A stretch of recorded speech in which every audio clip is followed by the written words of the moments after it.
Gatorade me, bitch.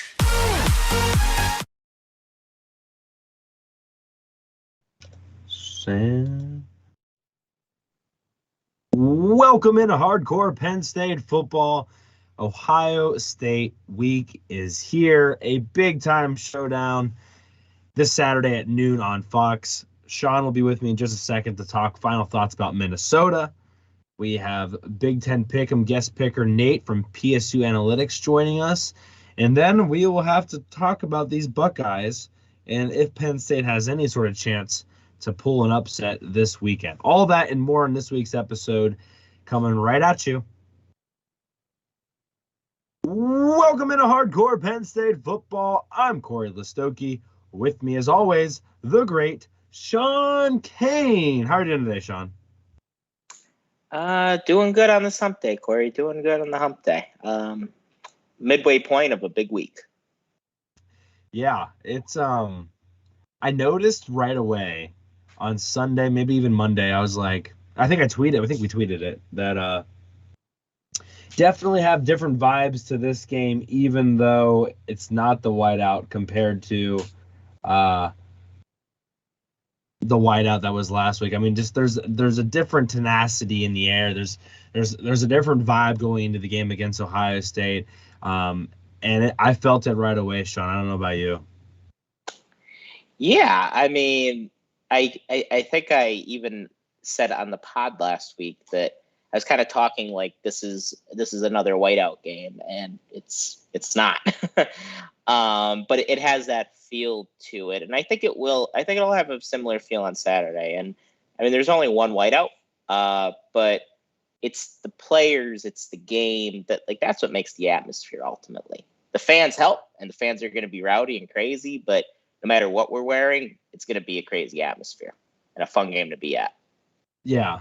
I'm curious about the atmosphere because the only game I can really remember at Penn State at a noon kick that really meant a bunch like this was probably 2015 when the whiteout was at noon against Michigan. And I want to say that was either right after Thanksgiving break or right before it. I can't remember, but either way, it was cold and it just did not have the same kind of hype to it as what this one does. But so I'm curious, I guess, are the fans, I think the fans are going to be there, but are they going to be the same amount of rambunctious if they've had 8 beers compared to maybe just a couple mimosas? I guess that's the question I have for the fans going in.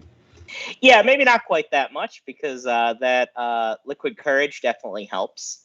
And having more of it throughout the day definitely helps. A good thing is beer is being sold at the stadium now. So maybe we'll get some help in that regard. That's a good point, Sean. And yeah, I mean, the 2015 Michigan game, the stakes just weren't that high.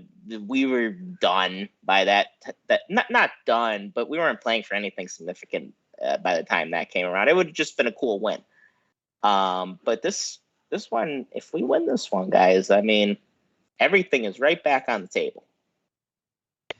Yeah, I agree with you. I don't think it's the same magnitude that this game does possess. Although, I think if you ask around national media, if I ask my buddies down here in Auburn, I think the consensus is that Penn State might give them a good half.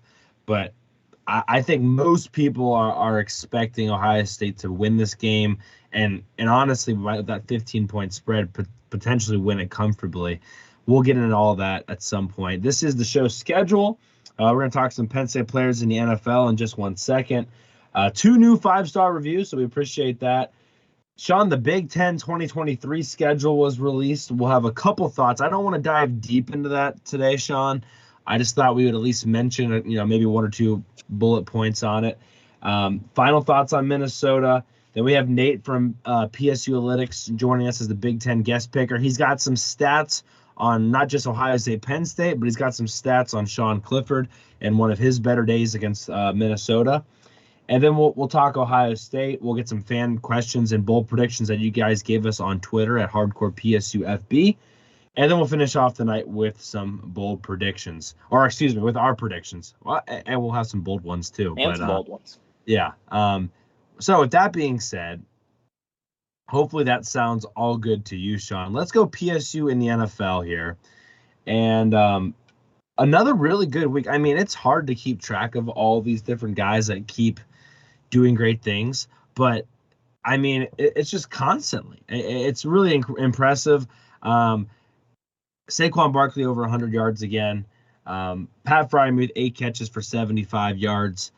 Jaquan Brisker had his first interception, which if you haven't seen that, that's one of the better interceptions of the season so far. One-handed snag, and he got kicked in the nuts. And if you haven't seen that, Mike Jones quarterback slid and went spikes up on him. Micah Parsons, it says 1 sack, but I just saw on Twitter as of like an hour ago that they have increased that total to 2 sacks after the NFL looked at it. So he had 2 sacks, and now he's at 8 sacks on the season already for Micah Parsons, which is just incredible because he's not sneaking up on anybody anymore. Amani take the ball away, had a fumble recovery, so that was nice to see. The Lions did not do very well on offense. Your boy Mike Gesicki finally had a quieter day after having back-to-back weeks of touchdowns. I don't think we've talked about Robbie Gould enough on the show. Robbie Gould's still literally kicking it. 3 field goals, 2 PATs. He had 11 points for the 49ers. Chris Godwin, 7 catches for 43 yards. Adrian Amos, 10 tackles for him. He's having a pretty good underrated year over there as well. So that's not all of them. I think KJ Hamler had a catch, and there's obviously some things here and there. Connor McGovern, Ryan Bates still starting. But, I mean, it's a mouthful every week, Sean. Yeah, I mean, and it just goes to show you we're putting guys out in league, and they're not only playing, they're not only just hanging on rosters, but they're making big impacts.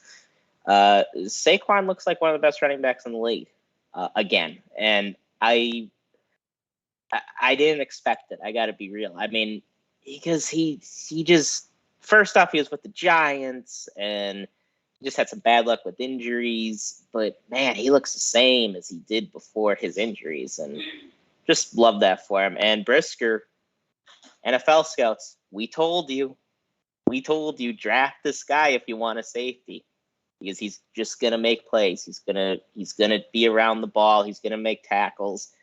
The guy's everything you want in safety, and he has a shot at making the Pro Bowl this year. So I just. Awesome to see. And yeah, I agree with you on Robbie Gould. The guy's been kicking since he predates Michael Robinson, I think. Like that's he does. Yeah. That's crazy to think about. And yeah, my guy Gesicki, although I think he might be on the trade block, so you might see him move. But last few weeks this past week he didn't do a whole lot, but couple weeks before that, he's been doing all right. I just wish he could block better. Yeah, I mean, the better he does, just the more they're going to get from him. Absolutely. So I'm happy to see him doing well.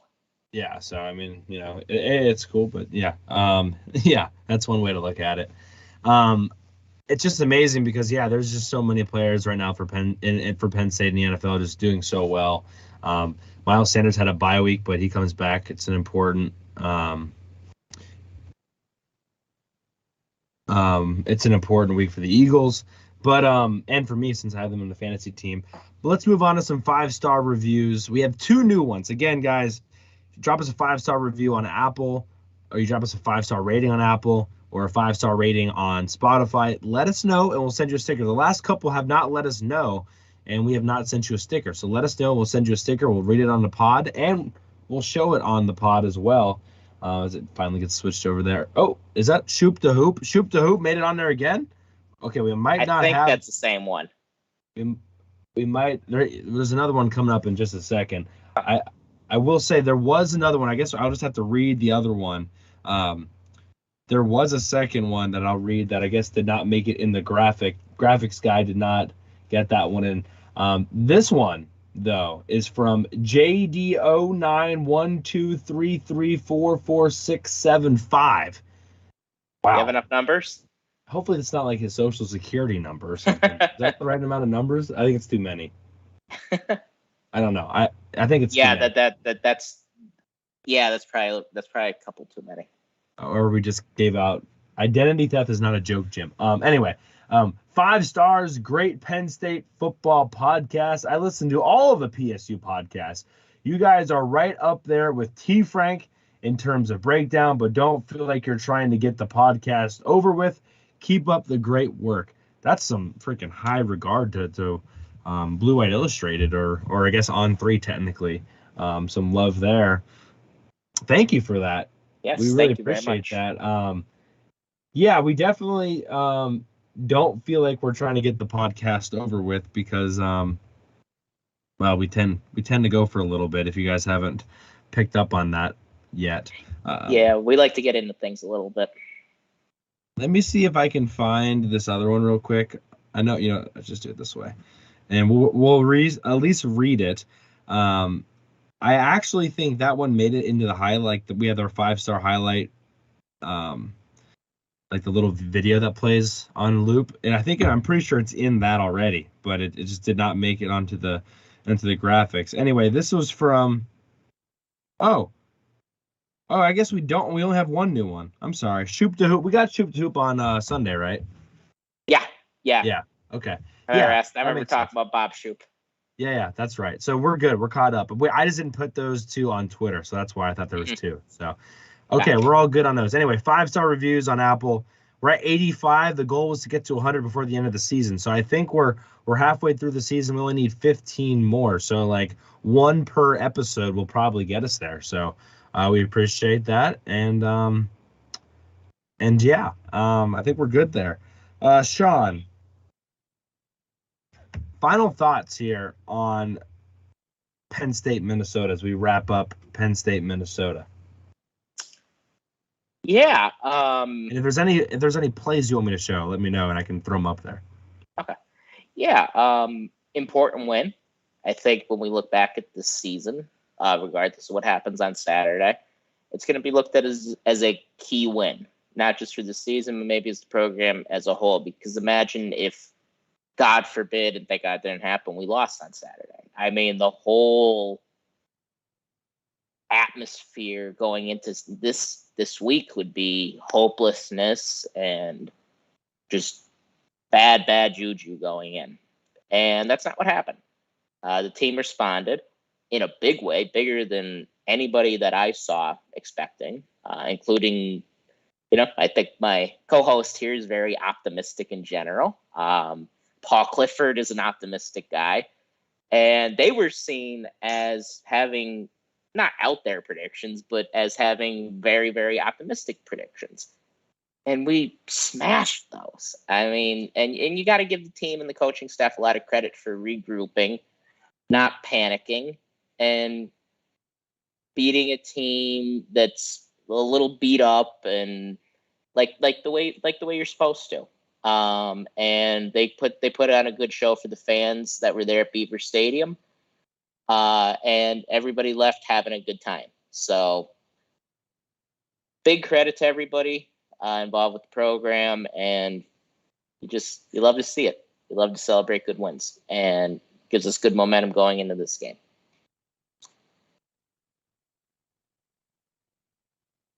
Yeah, I think that everyone, as soon as Penn State demolished Minnesota, immediately went to Ohio State, and they immediately just threw out Minnesota as any sort of a good win for Penn State. But those are the same people that 3 days ago were said that Penn State was going to lose to Minnesota. So it's just funny how that typically works.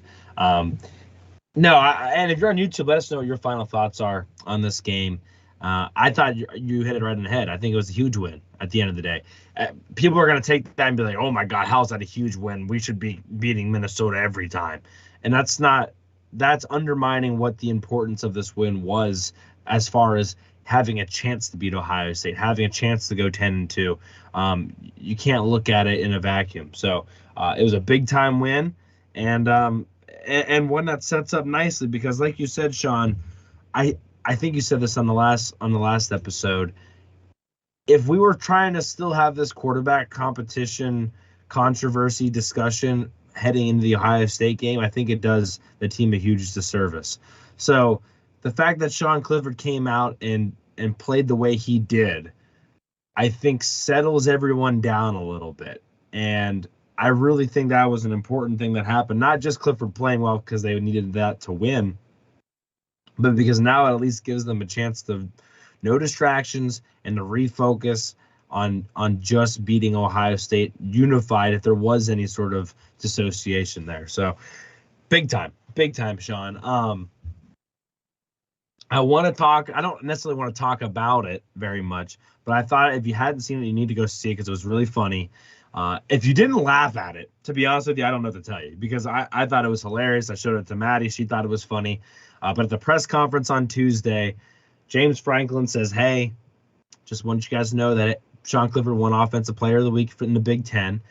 And then he does this. Just about that long.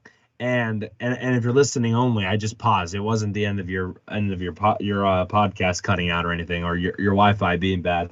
And if that wasn't enough, he then gets a question right off the bat. I want to say from Mike Gross, and Mike straight up asked him like, "What was that pause all about?"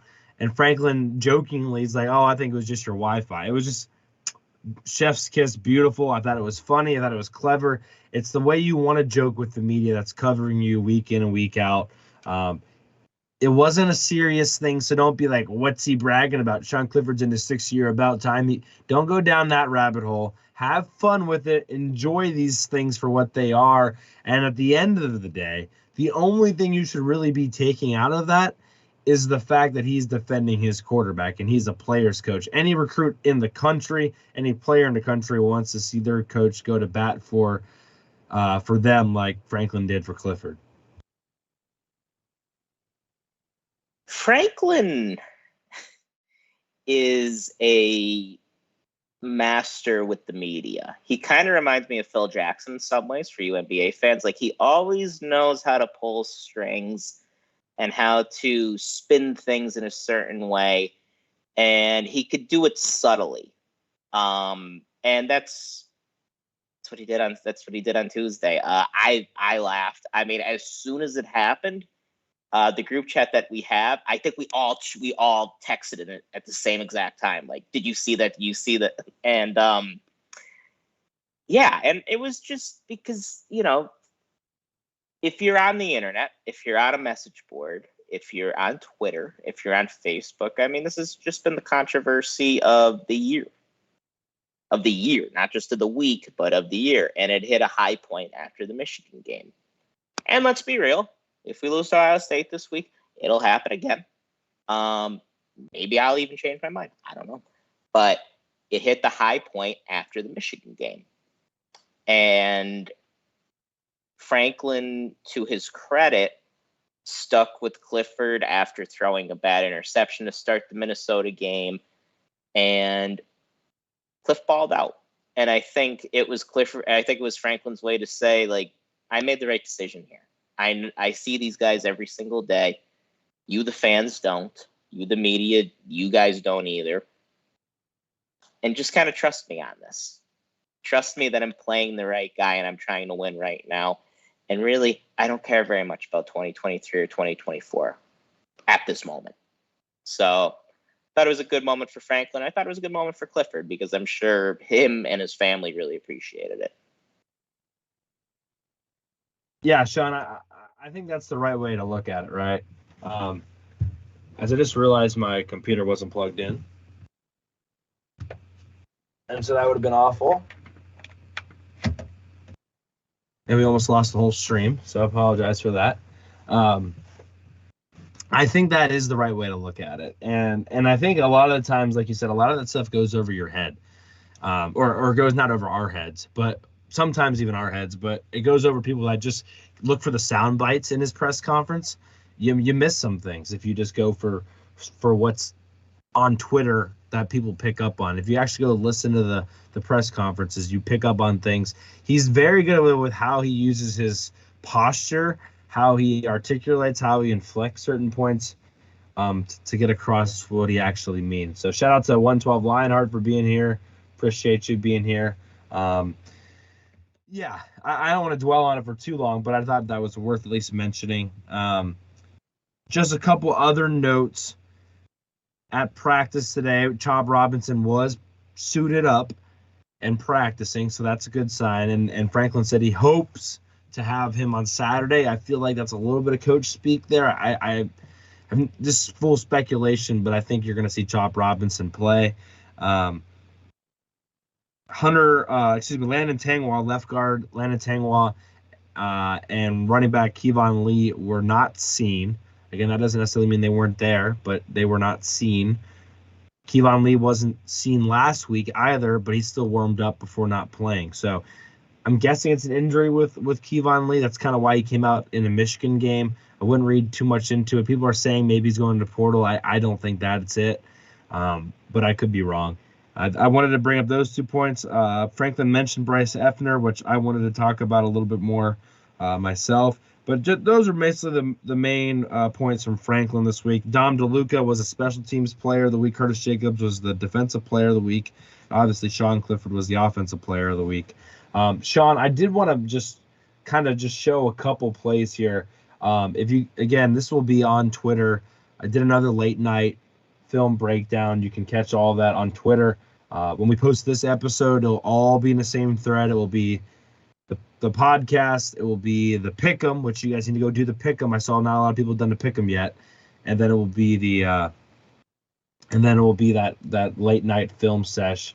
But there was some plays in that, Sean, where I was like, wow, like there's some good stuff going on here. So let me pull this up. One of the main points I saw from rewatching the game was the offensive line played even better than I thought. I was just super duper impressed. So this is this the one I want to show? This might not even be the one I want to show. Well, this one's not a bad one. As you can see, Brenton Strange just run people over right here and seal that. But that was actually just terrible defense by Minnesota. I mean, just evaporated. But that's actually not the one I want to show. I want to show that looked like us against Michigan, honestly. Yeah. That kind of stuff happened often. I wanted to show, if I could, the other one and again, this is one benefit of being on YouTube is you can kind of see some of these that maybe you can't see or didn't see yet, if I can find them, that is. And maybe it's the one where Vega Ione just destroys the guy. And it's worth showing because also Juice Scruggs has a really good block as well. But I don't know if I can find it. So we're just going to move on.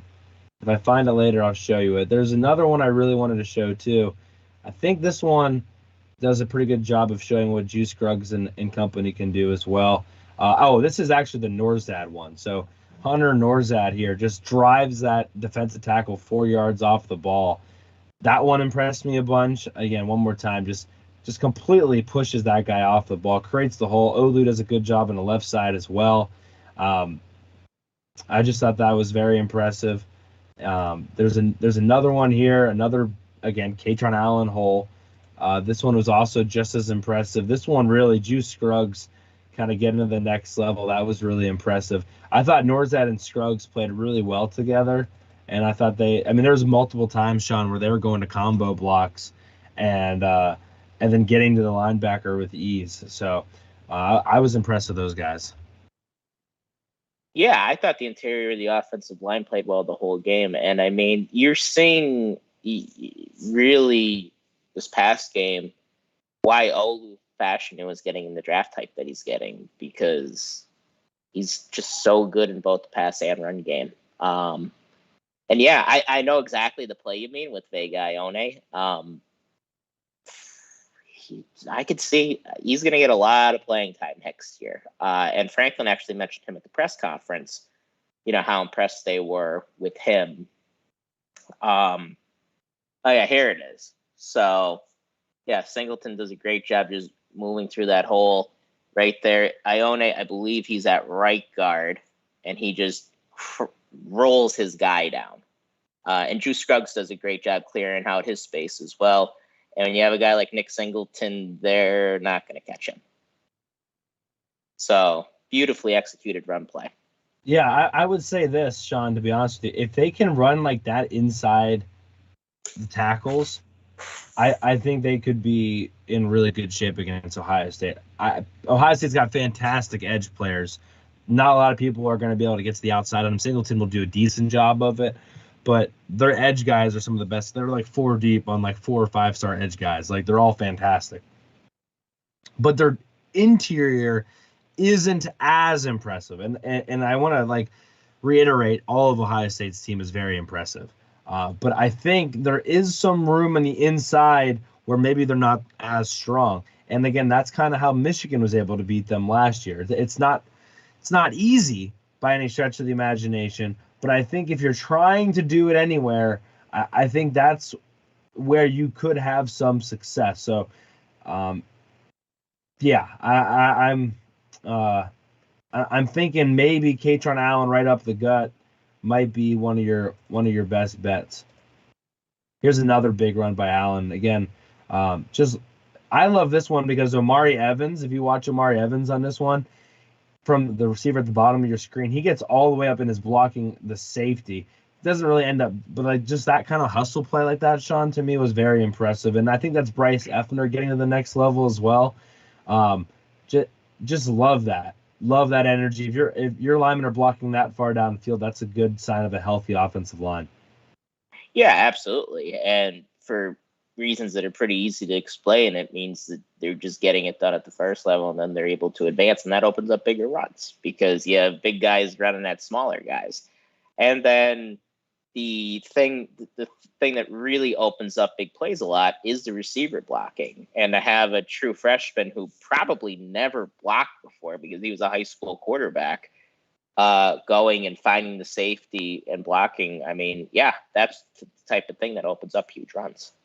That's a great point, Sean, that he didn't even play wide receiver in high school, so he really probably hadn't blocked much. So yeah, I wanted to reiterate, I think that was the Minnesota game was the offensive line's best game this season. I mean, Minnesota's a good defense, and there's some big dudes up there, and they moved them off the ball. They ran extremely well. They did not allow a sack for the 3rd time this season, but if you dig deeper into the stats, it's the 4th game they have not allowed Sean Clifford to be sacked, which is even more impressive.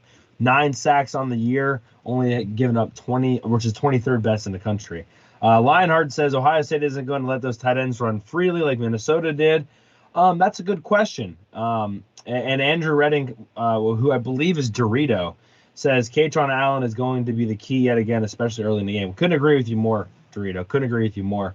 Before we go defense, because I was going to go defense, let's talk a little bit about why the tight ends were so successful. We spoke about it a little bit, Sean, and on how when there isn't as much of a pass rush, you can kind of let those guys go out because you can trust your 5 offensive linemen. This is a perfect example on this touchdown of Theo Johnson. I mean, they only block with 5, and you're able to get Theo Johnson open. There was moments, and for the blog, he just did a good series on this on YouTube, so check them out. That play right there was 4 verts, and according to For the Blogging, they're like, we hadn't seen them run 4 verts yet. PJ Fleck at halftime said we hadn't seen them run 4 verts yet out of that formation, or really at all. So Mike Yurcich mixed it up a little bit, went to the bag of tricks, and had some success. Against Ohio State, though, Sean, I don't know if they're going to be able – like, you're going to have to help in pass protection a little bit more. And I don't know how much cover 2 Knowles is going to run. This is a pretty – in my opinion, a pretty conservative coverage to run with. I don't know how much you're going to see. You're going to see Ohio State run cover 2 in simple zone. Yeah, I mean, they ran cover 2 most of the night, and I don't think I agree with you. I think Ohio State's going to try to be more aggressive because, I think the word on Penn State is stop the run, make Sean Clifford and the receivers beat you, and I think that's going to be. I think they're going to be more aggressive, and part of it is they have the athletes to take more chances. Where a team like Minnesota, they just don't have talent that even a Penn State has, and it showed on Saturday. Doesn't mean they can't beat you, but they just player for player, they're just not the same athletes that we have, and they're certainly not the same that Ohio State has. Yeah, I was just gonna throw this one up there one more time. That was a huge play in the game. Yeah, 3rd and 9, and again, this was because they had run a lot of dink and dunks earlier up to this Yep. point in the first 2 drives, and when Washington flashed, that all those linebackers just paused for a second, and it lets Johnson get behind. It's nice because I showed that play on my film breakdown, and then for the bloggy, like, was one of the first that plays they talked about, and it was like a huge like certification for me. It was like, well, thank God I talked about that play right, or else that was going to be awkward. So Yeah. that was nice to see. Lionheart, we'll talk a little bit later in the show about maybe potential wrinkles, but I do think there has been more focus on the analysts for this game. I don't know if that necessarily means wrinkles. What were you going to say, Sean? Oh, I was just agreeing with you. That's like when we were in a bit of a funk early. And completing that play on 3rd and 9 just really loosened everything up for us. I think it was the first time that the tight ends caught a pass. And we all know how important the tight ends were in the result and the end result of the game. So it was a big momentum play for the offense as a whole to really get us out of whatever we were in. Yeah. Sean, this play right here, is this the best play of the season so far?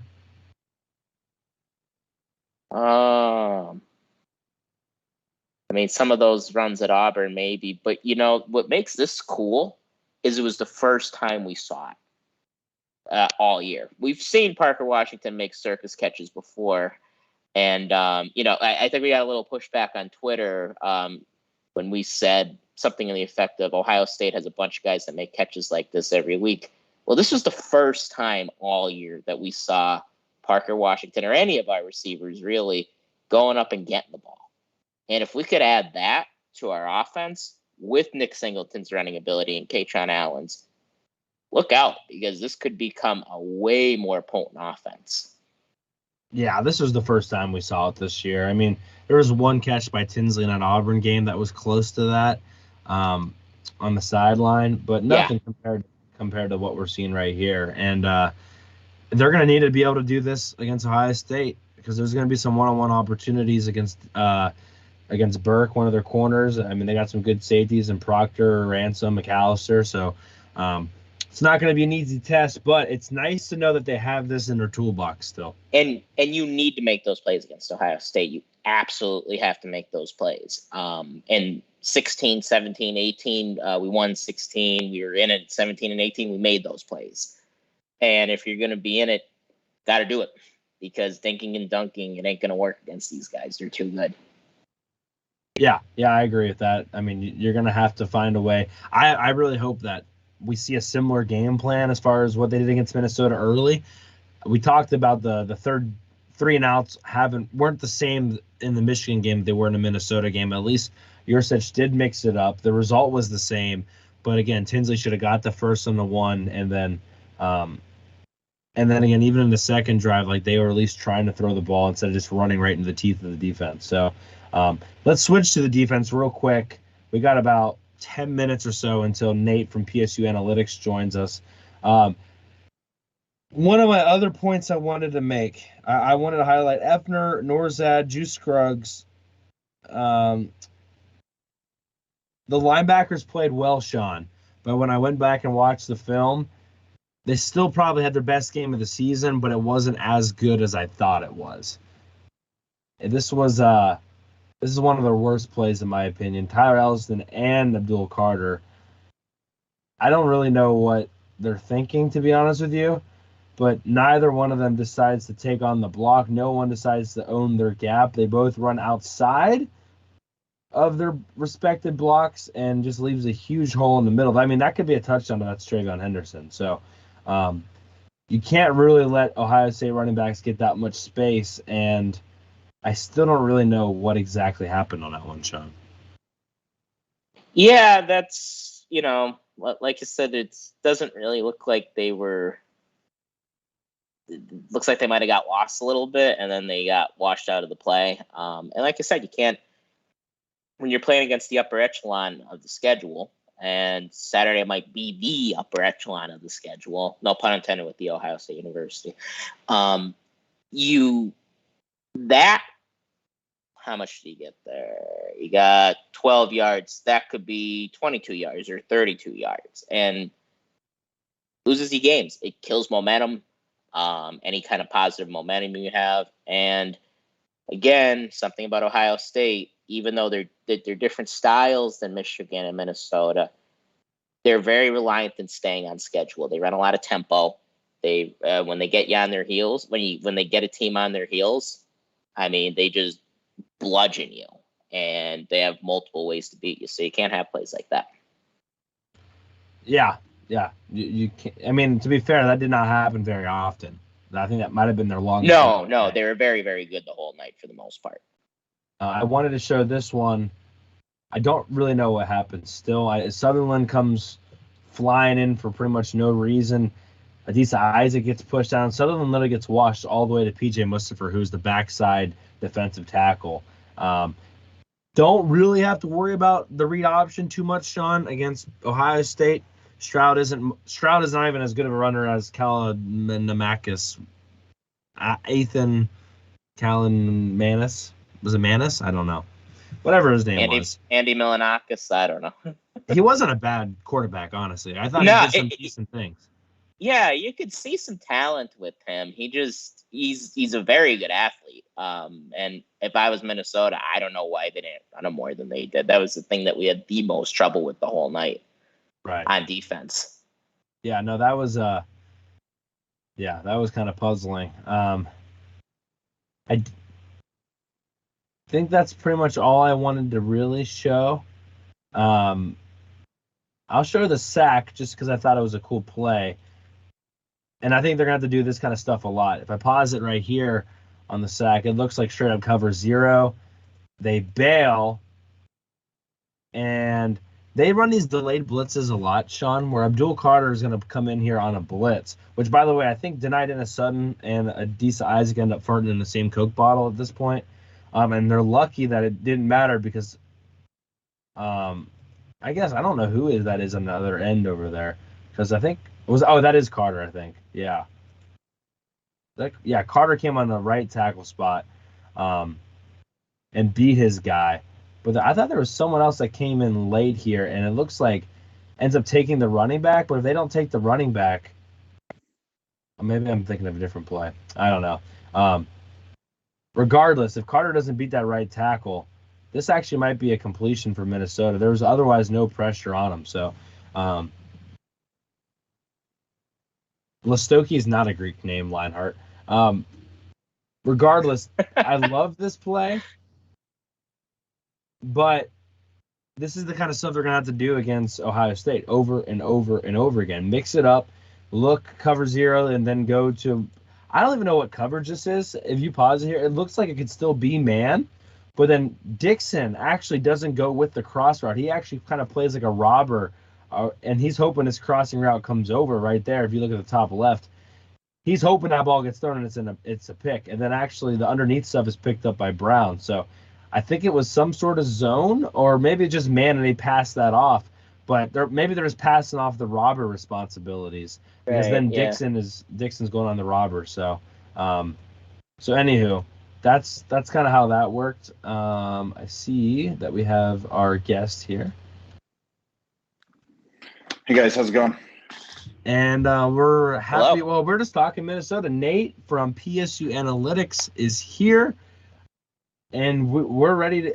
If you're cool, Sean, that was actually the last thing I really wanted to talk about with Minnesota. Are you cool with Minnesota being done? I think so. I think a lot of good stuff to take from film. We definitely wouldn't. There was no fear of being on the Coach 30 Twitter page this week because we just executed so well, and we love to see it. But we're on Ohio State now. So, yeah, I think people will probably murder us if we talk any more about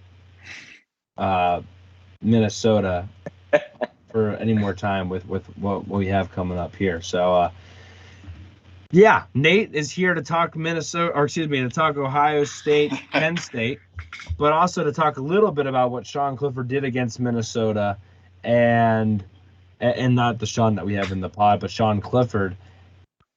and how really impressive his day was. Nate, you did some stuff before the bloggy. We're going to show some of those graphs on the screen in a second. Okay. But what were your overall thoughts from the Penn State Minnesota game, and what stood out to you? So, I mean, clearly, Sean Clifford had one of the better days that he's had in recent memory. I mean, not just, coming off of the Michigan game where he really, really struggled, but, for the season, it was really his most complete performance, I think. And out of a number of the charts that I built and some of the stats that I tracked, it was, basically his third best Big Ten game ever, behind the 2020 Illinois game, which is probably, an anomaly, and then the 2019 Maryland game, which was the 59-0 thing. So it was a really great resurgent performance for him, and really good to see coming into, probably the most important game of the year. And, if he wins, a legacy game for his career. Yeah, I think we're on the same page here as far as what kind of stands in his way, or what really is the opportunity in front of him. If you guys can see that on your screens, it might be a little small, but as you can see, it goes. This is his yards per attempt, and you don't have to be a genius to see that it pretty much sums up his career pretty well. We'll show the pass rating in a second, but I mean, back and forth, his whole entire career has been. I guess my question is, Nate, statistically, or at least maybe a trend, is how difficult is it for Clifford to put back-to-back good games together, regardless of Yeah. Well, looking at this specifically, right, there are very few where he's broken 9 yards per attempt in back-to-back games, and I think, in fact, it has happened once. So Maryland in 2019, he had 12.84, and then against Purdue, he had 9.1. And there's a lot of sawtooth activity on here, where he has a good one, has a bad one, has a good one. This defense, and we'll talk about it in a little bit, is going to be the best defense that he has faced all year as well, probably Michigan notwithstanding. And, it's going to be a challenge. Can the Penn State receivers do something against Ohio State secondary? Can the offensive line protect well enough, as they did against Minnesota? They give up 0 sacks, I think, against Minnesota, if I'm not mistaken. And he needs to protect the ball as well. So there's a lot going into making him have a successful day. But purely for your question, I would bet on a regression rather than an acceleration in the performance compared to the Minnesota game. And I like him, and I obviously like him. I want him to be successful. I want all these things to work. But just based on what it looks like on this graph, you wouldn't, expect him to have a 10 or 12 yard per attempt performance this week. Right. Now, does that yards per attempt performance most likely is going to be down? I mean, yeah, almost. But does that necessarily mean that his performance overall is going to be down? I mean, I don't expect him to throw for 9 yards per attempt against Ohio State. I think that's kind of hard to imagine. But unless you're getting a couple screen passes or something like that helps. But I mean, touchdowns interception ratio. A lot of people told us before the Michigan game, if Sean Clifford just doesn't make a bunch of mistakes, they're going to be fine. They have a good chance. Well, come to find out, Sean Clifford's like the only reason that they were actually even somewhat in the game. Yeah. I guess my question is, what are the chances that he maintains a good touchdown per interception ratio? What are the trends that you've seen there? Yeah, so I think here, you guys discussed this with somebody, right? There was a little Twitter argument earlier in the week where he's never had a negative touchdown to interception delta against Ohio State, and that's true. So last year he was 0. 2020 he was +2, and then 2019 he was 0. So I think this is more likely just based on what we've seen out of him this year. So he had, the 1 interception against Purdue, just the 1 interception. He had 1 interception against Minnesota, and I'm missing one. Did he have an interception against Northwestern? Yes. Yeah, right. So he's done a much better job protecting the ball this year than in years past. So I look for that to be positive. I mean, that has to be positive by 2 or 3 for them to have a chance to win. I think you're not going to get a lot of rushing touchdowns against Ohio State. They are very stout that way. So, for them to have a chance to win, and it doesn't matter if it's off a screen pass that Nick Singleton breaks, or off some deep shot to Parker Washington or Mitch Tinsley, or, what we saw this past weekend against Minnesota, where the tight ends were really exploiting the middle of the field. A couple of those things have to happen for Penn State to win, and also not turning the ball over too much. And that was kind of what doomed them a little bit last year against Ohio State. Late in the game was a not great interception. Yeah. We talked a little bit before you joined about how important it is to get the vertical passing game, try to somewhat carry it over from the Minnesota game. And I assume you would agree that, getting those deep Parker Washington passes, that's going to be vital to us winning this week. Getting deep passes to somebody. Yeah. And to anybody. Yeah. Yeah. Last week was good, though. Going into Minnesota, I forget the exact numbers. I'm not going to get this precisely right, but they were somewhere in the range of 18 deep shots with like 7 completions, I think, or something like that. And on shots over 20 yards. So downfield passes over 20 yards. And they had about 10 yards per attempt. Just after the Minnesota game, that was up. They had 6 total attempts, and I think completed 3 or 4. And the yards per attempt there went up to 12.9 or something. So continuing that trend is one of the essential ingredients to winning, having a chance to win this game. I agree with that 100%. Because it opens up everything else too, right? It helps open up the run game a little bit more if you're stretching the field both horizontally and vertically. They have to respect play action too that way, right? So you're not going to do it like they tried to do against Michigan, which was run in the beginning of the game to open up the pass. It almost has to be, in my opinion anyway, the other way around.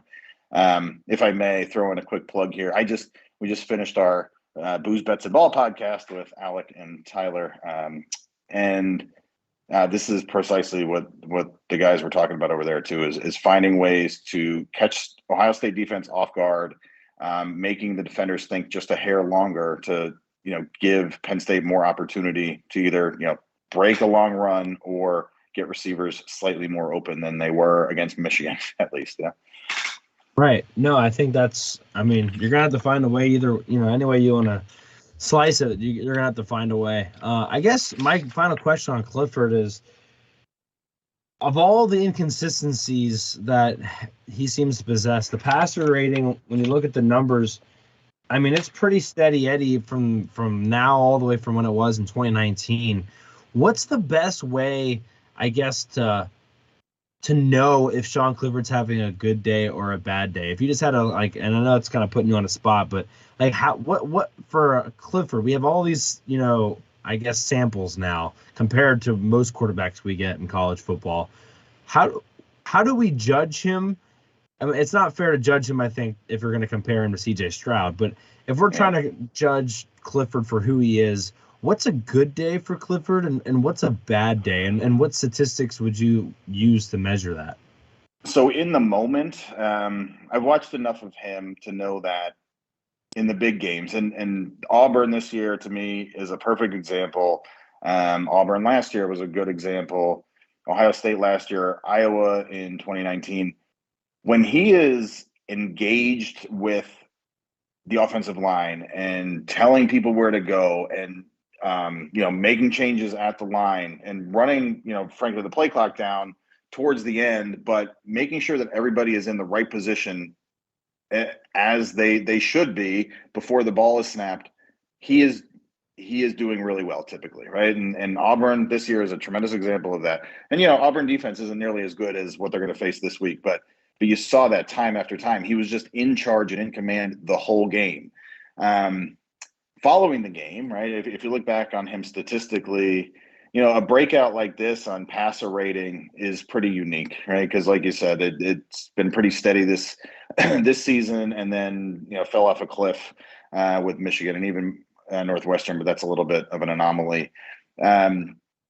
2019, you go back to his 2019 season, and there's I don't know. If I was buying stocks, that is not the stock I would want to buy. That's up, down, and having kind of, a conversion average that gets lower and lower. So, but when he breaks out like this, can he do it again? Is really the question. And we haven't seen it, but I am 100% sure that, in the moment he's going to be engaged. He is going to be that kind of field general, stupid cliche type thing that you say, but he will be that. Now, can Penn State's talent push them over the edge to score 30 points or more in this game? And that's the real question.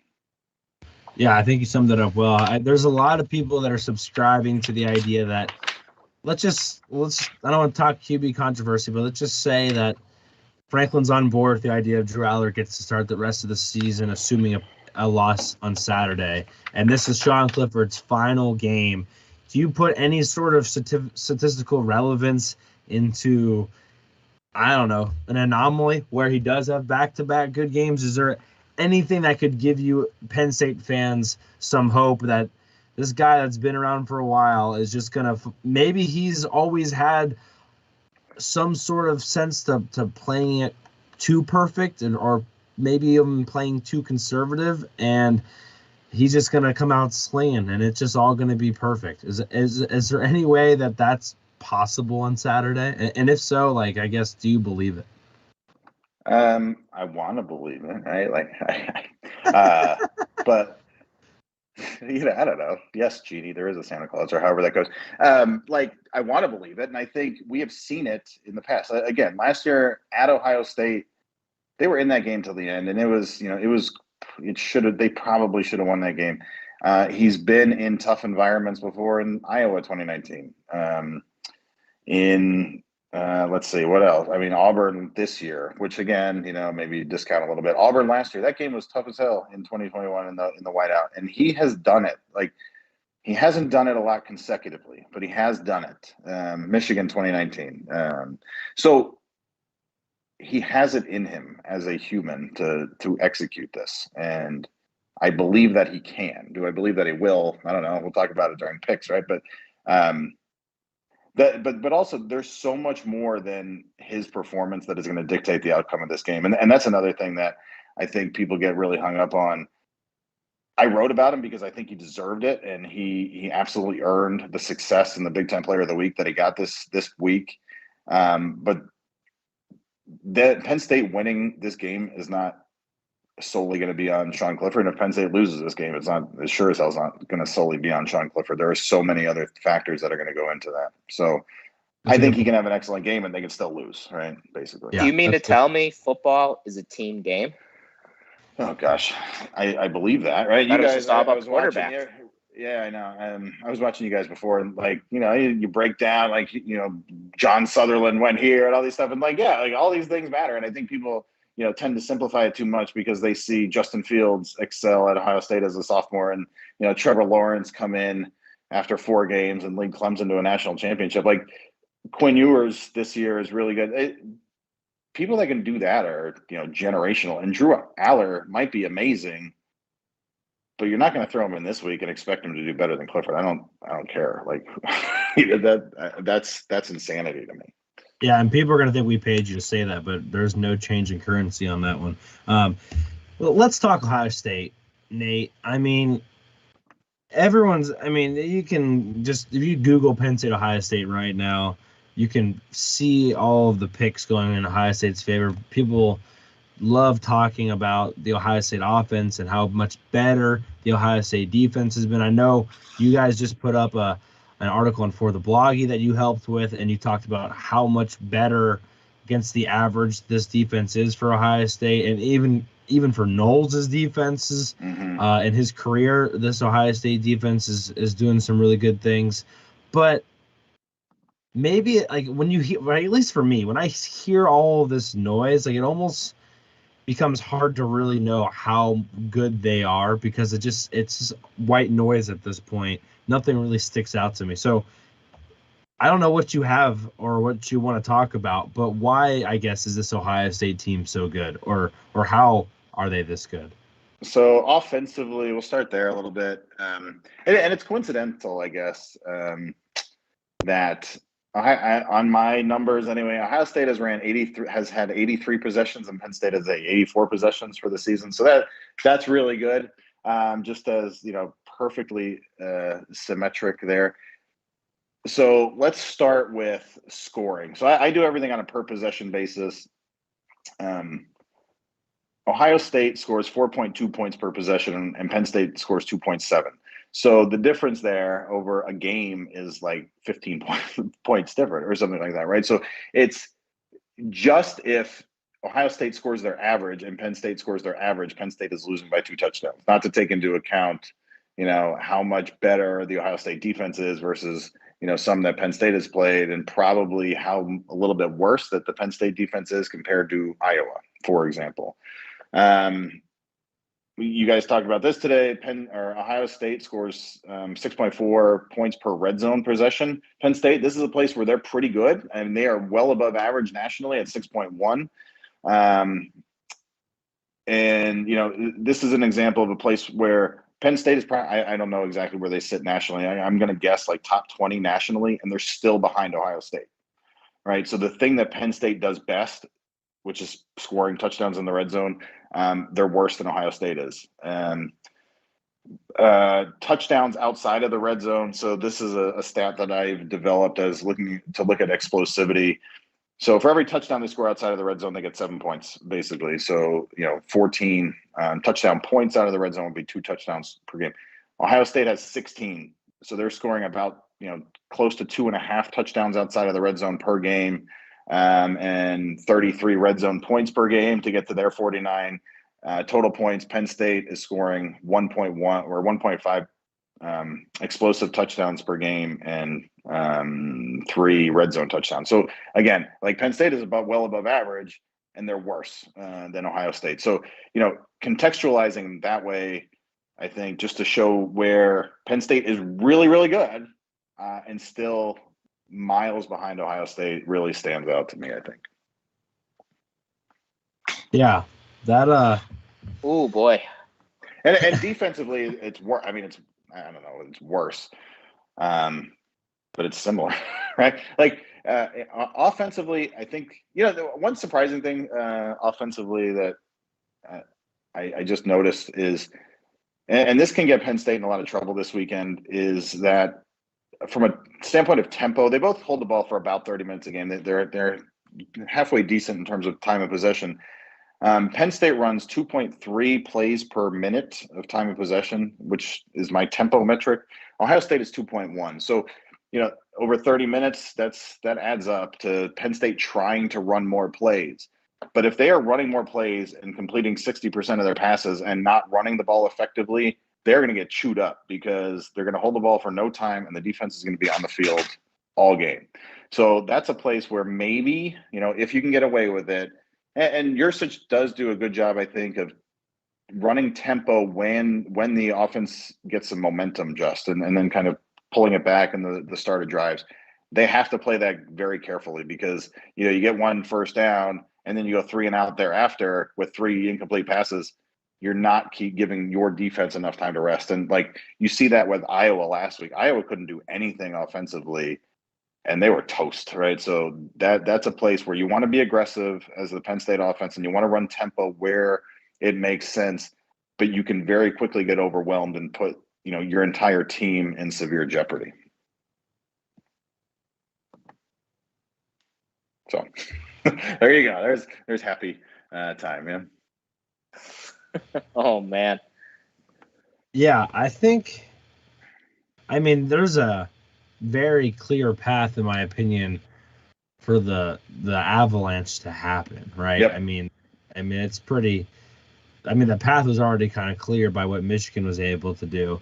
The only kind of saving grace is I think Ohio State won't hold on to the ball as long, like you mentioned, as Michigan. So maybe Penn State only got 3 possessions in that first half against Michigan. Yeah. That's probably not going to happen against Ohio State, regardless of the 3 and outs that Penn State has. But yeah, that Iowa game to me was so interesting because you could make the argument that if Iowa would just punted the ball on a couple of those possessions, it would have done them better than just trying to run their offense. Oh, yeah. So, What scares me about that Iowa game, though, was that Ohio State was able to win that game without their offense even being, I guess, fully, working operational 100%. I mean, they struggled a little bit, and they were still able to find a different way to win. If we were on the other side, if we were Ohio State fans, we'd be saying, oh, look, Penn State found a way to win a different way. That's a good sign of a championship team, that even when your best weapon's not working, you find a way to win a game against what can be a naggy, at least, opponent. So we look at that and we're like, well, maybe they're not perfect all the time. And yeah, I just think statistically, at least from what you're saying, is they are perfect most of the they're time. so close to it. Yeah, and they still put up 54 points. Yeah. Is there any? they're pretty Is there damn any? close. Is there anything that? Because when I was looking at the stats, the only thing that really came out to me that I was like, okay, maybe, was again the red zone touchdown conversions. Last year, Penn State did a really good job against Ohio State and holding them to field goals. Penn State's really good at that again. They showed that they're really good against even good teams. They held Michigan to 33% in the red zone. That was literally pretty much the only thing I could really find. Ohio State's not great at turning the ball over. If you take the Iowa game out of consideration, I think they're probably middle of the road. But is there anything else that you're like, well, I mean, this is not great? Or is there anything for Penn State fans out there that just need to wake up on Saturday with some sort of reason to get out of bed and go cheer for their Lions? Oh, you should do that anyway. I mean, I have a story that I won't tell because it's too long, but you never give up on your team, right? They're always going to be there. And you never know until the fifth overtime against Michigan in 2013 or whatever it was, right? That you never go away and go out to the garage and do other work while the game's on, because then your mother-in-law yells at you. But in this game, I think, like you said, the Penn State points per red zone points per red zone given up by the defense is a bright spot. So that matches up very well against Ohio State. And this is a place actually where Penn State defense is better than Ohio State defense. And then two other things are the explosive touchdowns allowed by Penn State. So they're giving up 5 explosive points per game, which is better than Ohio State and really, really good against the national average. And a lot of that at least is born out of the secondary. The red zone, and the red zone defense has been kind of a hallmark of Penn State for a while. They've been, even when Pry was here 4 or 5 years ago, they were still really, really good. And Manny Diaz has carried that over. And then obviously the one other piece is kind of this havoc generation by the defense, and Penn State havoc. So Penn State generates 21 havoc plays per game, which is a havoc rate of 24%.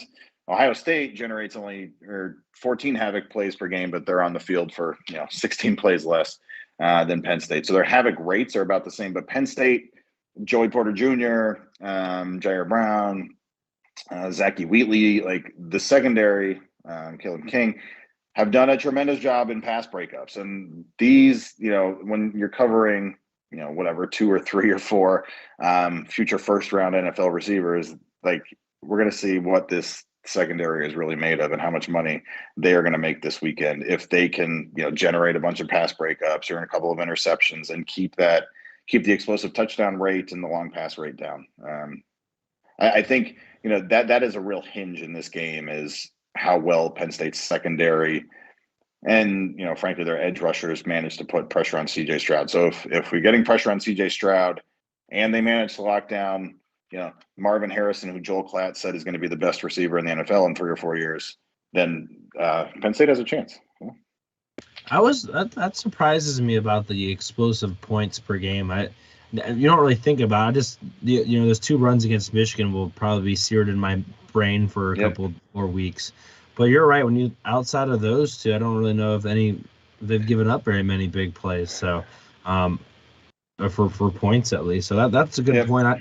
The havoc one, even though, like you said, not as many plays, I think that's an important statistic too. I mean, we saw Beeman even get his hand up in the air a couple times and knock a couple passes down, and havoc, in my opinion, if we're gonna, if you look at keys for this game, for me, I think a lot of times as good as CJ Stroud is, a lot of times that dude is sitting pretty in that pocket, and then he throws these NFL caliber throws. But Yep. you got to get Havoc. I think Havoc's the first step in having a chance in this one. So the Havoc one to me is interesting. Sean Clifford's dealt with Havoc.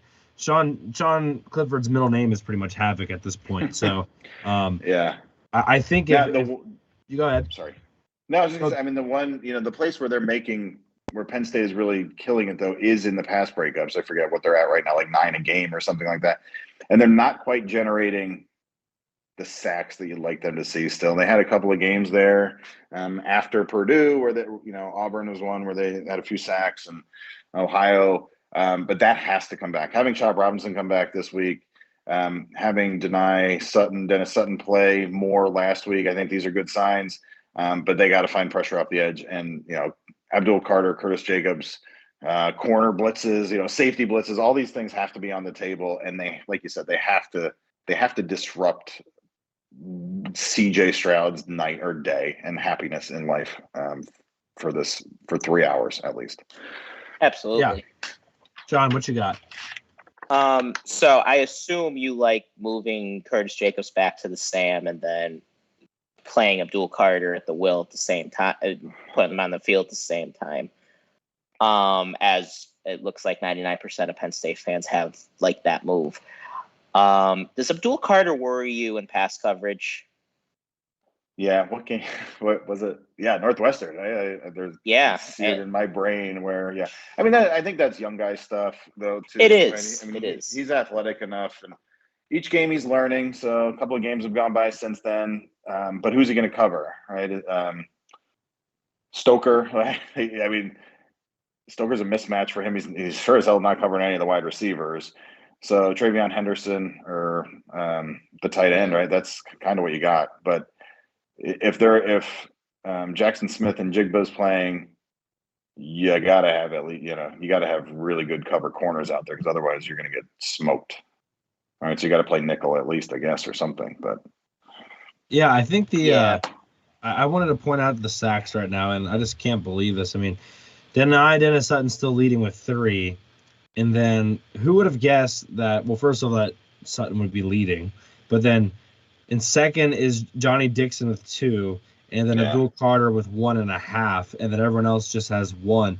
But I mean, you have 1, 2, 3 different defensive backs with at least half of a sack, and then your first and third leader in sacks are both true freshmen. So it's been an interesting season so far as credit Manny Diaz for getting different guys there. But at some point you want to see maybe somebody have a Shaka Toney-like game where nobody can block him, and he picks up a couple. Yep. And, like Chop Robinson can be what Arnold Ekabidi was last year, right? He can be this guy, and we just got to see it, I think. Yeah. Well, let's move into the pick'em if you're cool with that. Yeah, of course. Yeah. We'll get back to Penn State towards the end of this pick'em again for people, and for Nate. I don't know if you're familiar, but basically you'll get 1 point for every game you correctly pick, and you can double down on one game of your choice. And then it's out of points possible, and so out of that points possible, the highest percentage at the end of the year of all the guest pickers wins. Finally, last week, CEO of the Alumni Association, Paul Clifford, broke the trend. So week 1 was Audrey Steiner. She got first. Week 2, Joe Hermer got second, and so forth. Paul Clifford finally broke that. Did fantastic. Went 83% for points possible. We gave him the top spot. Let's see if you can kind of keep that trend going. And we're going straight up, right? That is correct. Written down. Okay. Yep. Yeah, I'm gonna say the spreads if I have them, just for people, if that helps you. If you haven't, I think you've already made your decisions. But for people at home that are curious, I will say the spreads. We'll briefly talk about them, and then we'll go from there. So at 2, that's a weird time. Is that really right? I have 2:30 Eastern. Rutgers at Minnesota. I don't know why that's at 2:30 on BTN, but it's at 2:30. Is that right? Does anyone have confirmation on that? That's what my app says. That means BTN doesn't have a morning or a noon game, I guess. That's what that would mean. Yeah, which I don't think they do, but that's still bizarre. Rutgers, Minnesota, both 4-3. Both kind of really need a win. Minnesota really needs a win for any chance to stay in the Big Ten West. Minnesota is favored by 14 at home. What are your thoughts here, Nate? So I just looked before we got on. As of 10 hours ago, Tanner Morgan was not back yet. First off, I guess I have a system, right? I have an algorithm that I use to pick games. It is frankly comparable to SP Plus, if not slightly better, at least in bowl season. So I use that exclusively. I am not putting. There are no Nate opinions in this. This is all numbers, at least in the scores.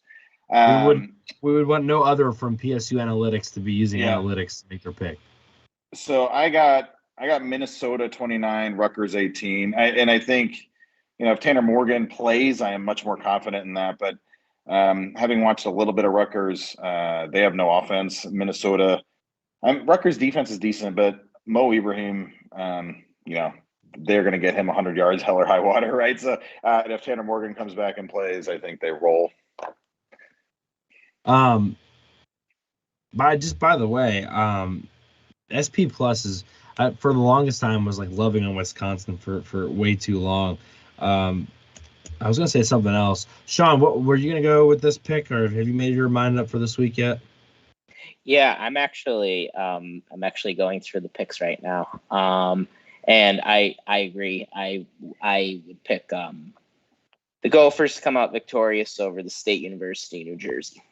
Yeah, I'm going to take Minnesota as well, which with Clifford, we all picked Purdue to beat Wisconsin, and we were all wrong, so we'll see how that goes.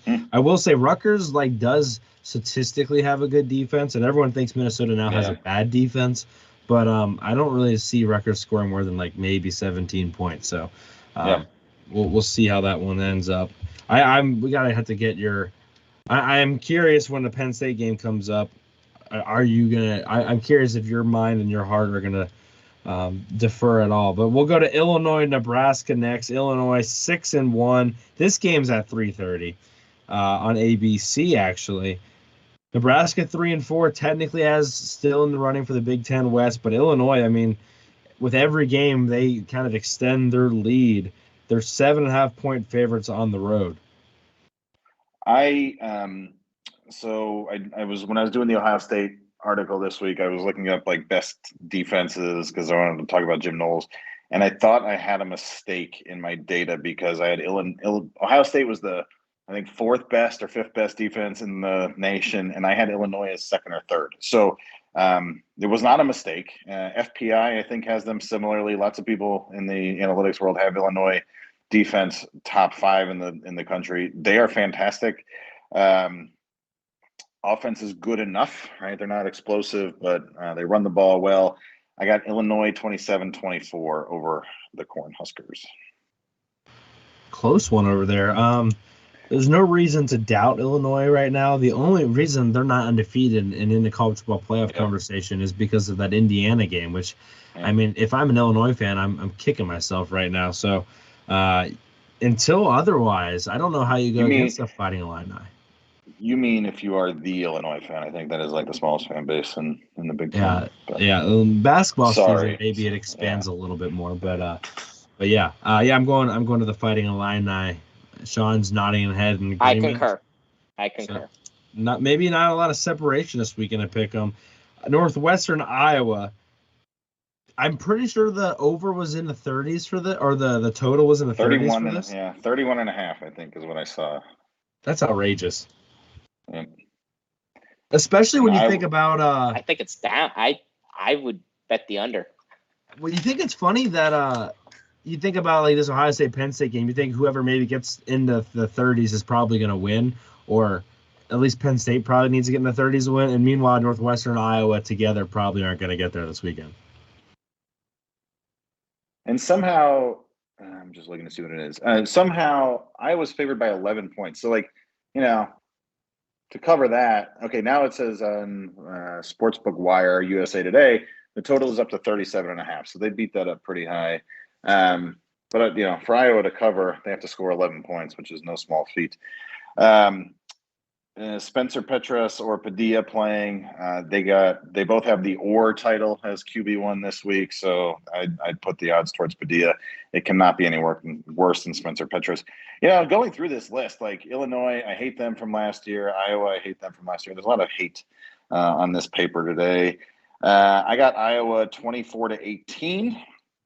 I think it's a 42 over under. I would agree with Sean that it probably should be under that, but that's what the equation says. So interesting.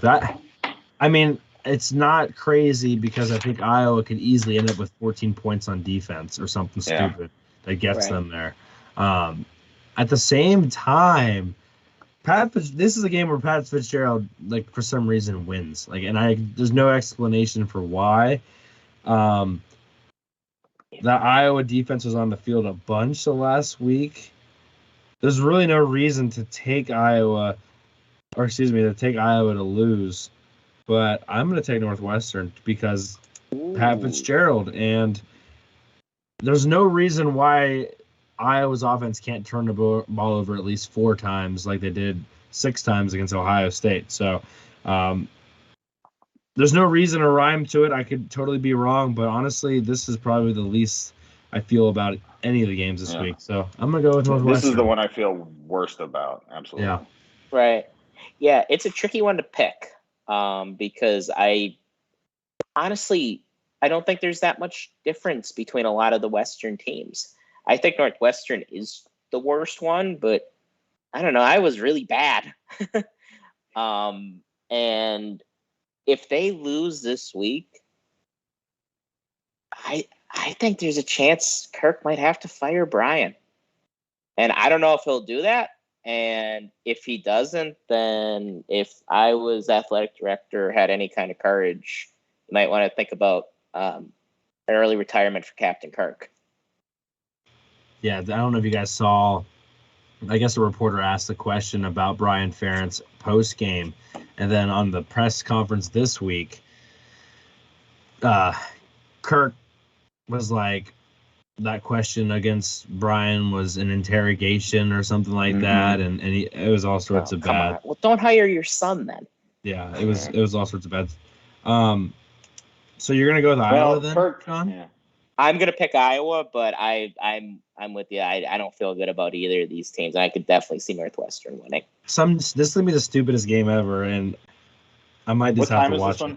This one's at 3:30 Eastern on ESPN2, and Iowa's still 11-point favorite. I seriously could see this game being 10. Like if there's no turnovers, this game literally could end up being like 10-6 or something like that.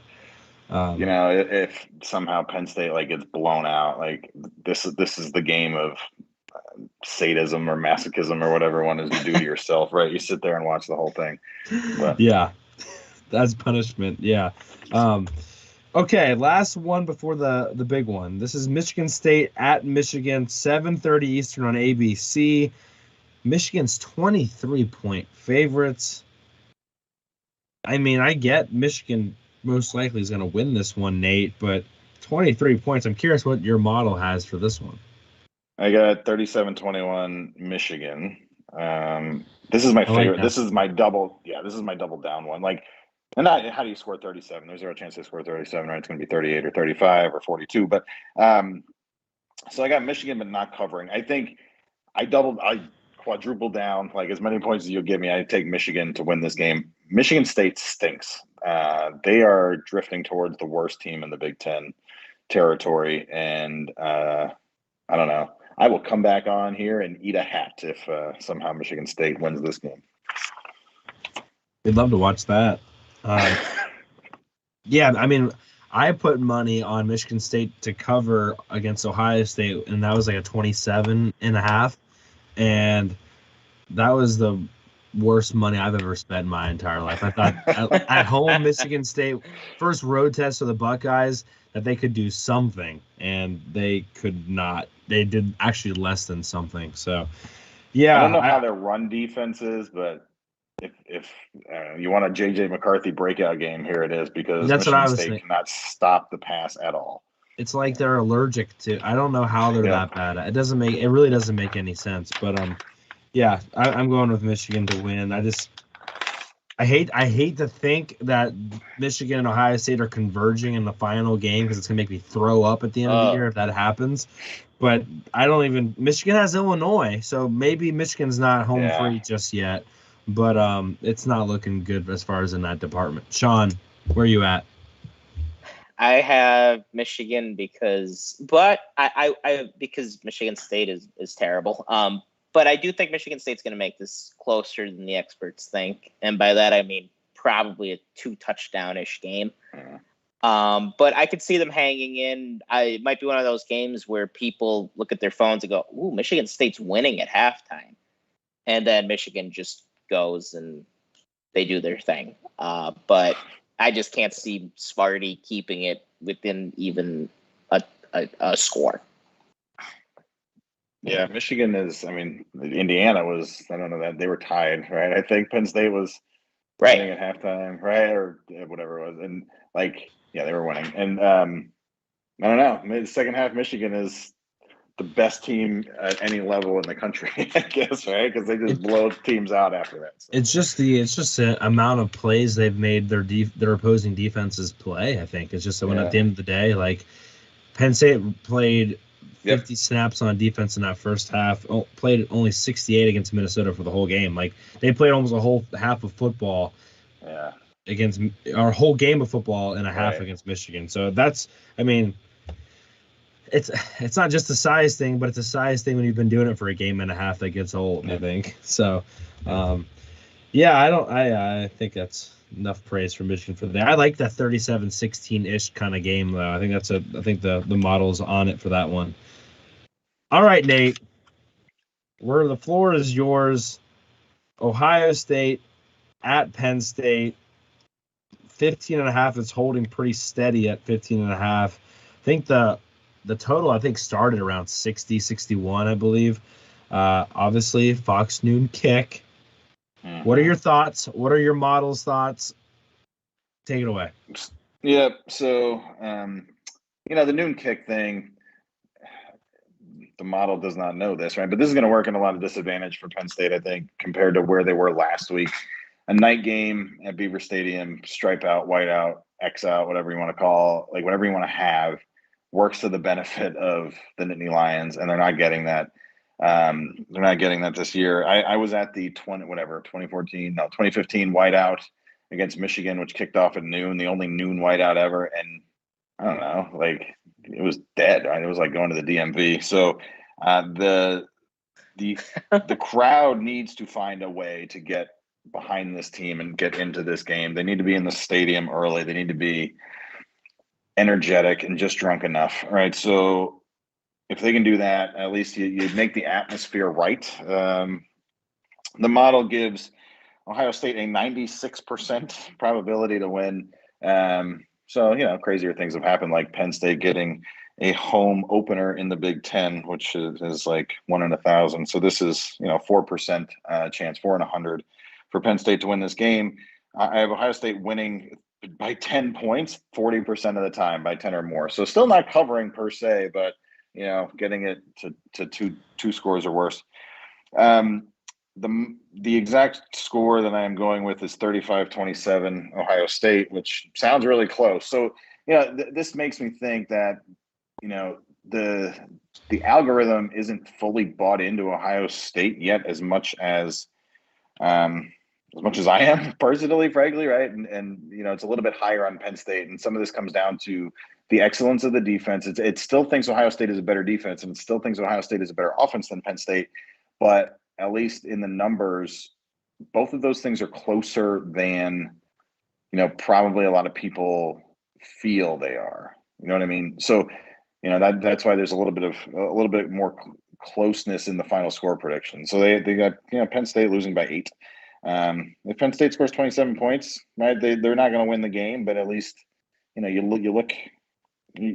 in it. And then if you tell me Penn State's going to score over 27 or more, and hold Ohio State to 35 or under, I'd say that's success, because you're, within a score one way or the other. So let's hope for that. I'm curious, Nate. So I just want to make sure 35-27 is what you have. The model has Ohio State by 10.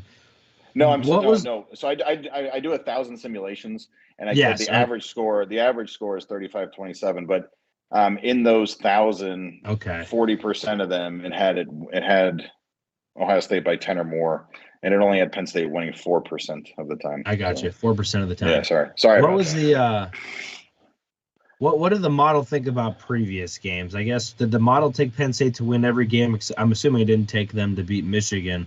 No, and yeah. Was there any other games? So I haven't done it.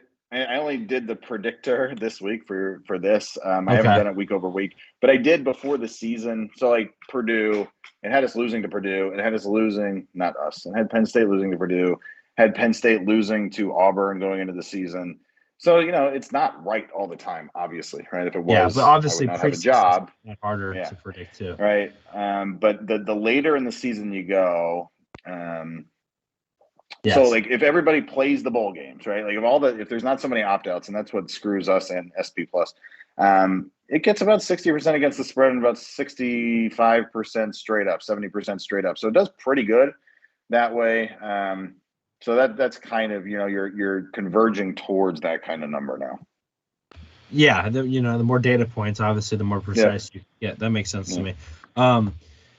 That makes sense. I think your pick is about on par with what Penn State fans are thinking. I still think that people outside of Penn State are closer, maybe not to Ohio State cover exactly, but closer to that 14, 15, 16 range. Definitely. Just from what I've read, I think the Ohio State fans are even pushing towards that 17, 18, 19 range.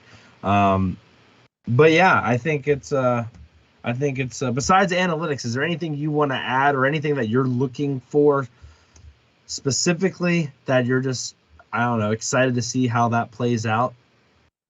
This is the last big, and we talked about it before, it's the last big game of Sean Clifford's career, I think, effectively, right? And if they lose, maybe you do start Aller after this and let him run. So I want him to go out successfully. Now, defining what success is, it can mean many things, right? But not turning the ball over, not, throwing into triple coverage, right? Being accurate, being precise, and being in command.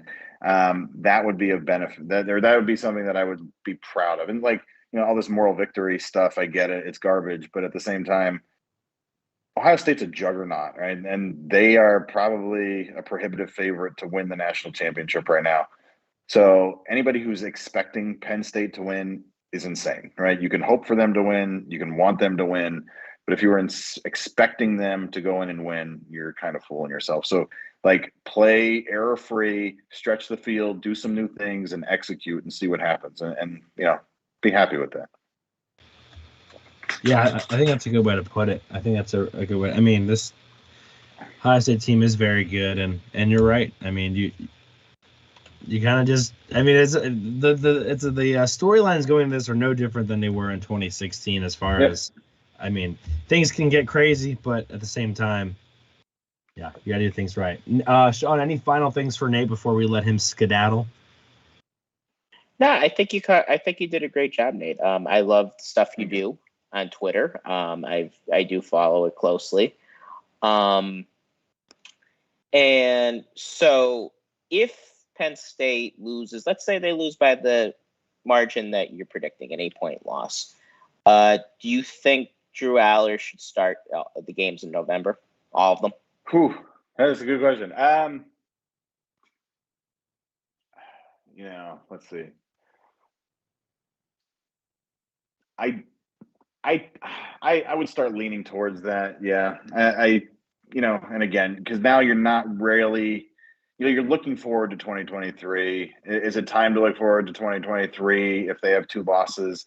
Maybe, maybe not. But, Clifford has given heart and soul and his body for this. I mean, I guess like Franklin said last week, he has earned the right to play, right? So if he's still healthy enough and not beat up, you let him play. But I would seriously start thinking about moving forward to 2023 because you're going to be in the same situation next year with a younger quarterback, right? You have to get some of that experience and get him some reps in the meaningful times of games. And you have Maryland coming up. You have Michigan State coming up, who are still decent, right? And then Rutgers and Indiana, who you should beat. So you let him play in some games that he should win. This is Aller, right? And maybe Maryland's a tougher game. But so I don't know. It's a very hard decision, and I have nothing but admiration for everything that Sean Clifford has done here. But at the same time, like, you got to turn the page eventually, and it's probably better to do it now rather than in the spring, I guess. Yeah. It's an opinion that matters for you. I hear you. Right? So, like, whatever. But yeah, no, and thank you guys for the opportunity. This is great. It's been really good to interact with you guys on Twitter. Hope to continue to do that. And I really, you grew this out of nothing, like this year, I think, right? And now you've got 500 subscribers and 4,000 followers and lots of 5-star reviews that I see every day. So, like, really good job by you guys. And maybe I'll call you for some tips on how to do that. Before I go, if I may, just PSU_analytics on Twitter. It is my only social media that I have, and I like it, and I want to grow this. And then with PSU Strong and Tyler Snyder, we do the Booze, Bets, and Ball podcast, which is like this part of the time, not nearly as serious. We do a little more fun stuff, and I don't know, check it out. So thank you guys so much, though. Appreciate it. Yeah, no, Nate, thank you for those kind words. And yeah, we're going to make sure to plug you guys as well towards the end of this. But PSU Strong, another really good, solid follow on Twitter as well. Both those other guys are. And I've listened to your pod on YouTube as well. So good luck to you. Appreciate your time. Appreciate all of the data and stuff. I mean, I look forward to, like, pretty much everything that For the Bloggy comes out, and a lot of that's associated with you. So yeah, thanks. Looking forward to it. And Kadudi. So it's like the Houston connection. I don't know. I live in Houston. He's a high school football coach here who has taken a team that was really, like, 2 years ago, 1-10 or something, and made them into state contenders. So he is a tremendous coach, and everything that he does on For the Blog has been, is really insightful. I'm a numbers guy. He's a scheme guy, and I think it works well. But yeah, so thank you guys so much. Yeah, cheers. Well, you have a fantastic weekend, Nate. You too. Bye. See ya. Bye. Thanks so much. And Nate, you can leave, and it won't mess anything up if you are concerned about that. If you can hang up, and it will not ruin everything. Sometimes guests aren't sure of that. Wow, Sean, we got like data. Oof. I need to get a thumb drive and stick it into my head, because I mean, he just comes at us with I just don't know how he fits it all in his head. I mean, there's so much knowledge in there broken down, and it's so cool. I love, statistics isn't my favorite thing. Well, I shouldn't say that, because we post a lot of statistics on Twitter, but I love being able to visualize it. And when you can see the trends, and you can see the correlations that begin to take hold, I think that's when it all kind of makes sense to me, Sean.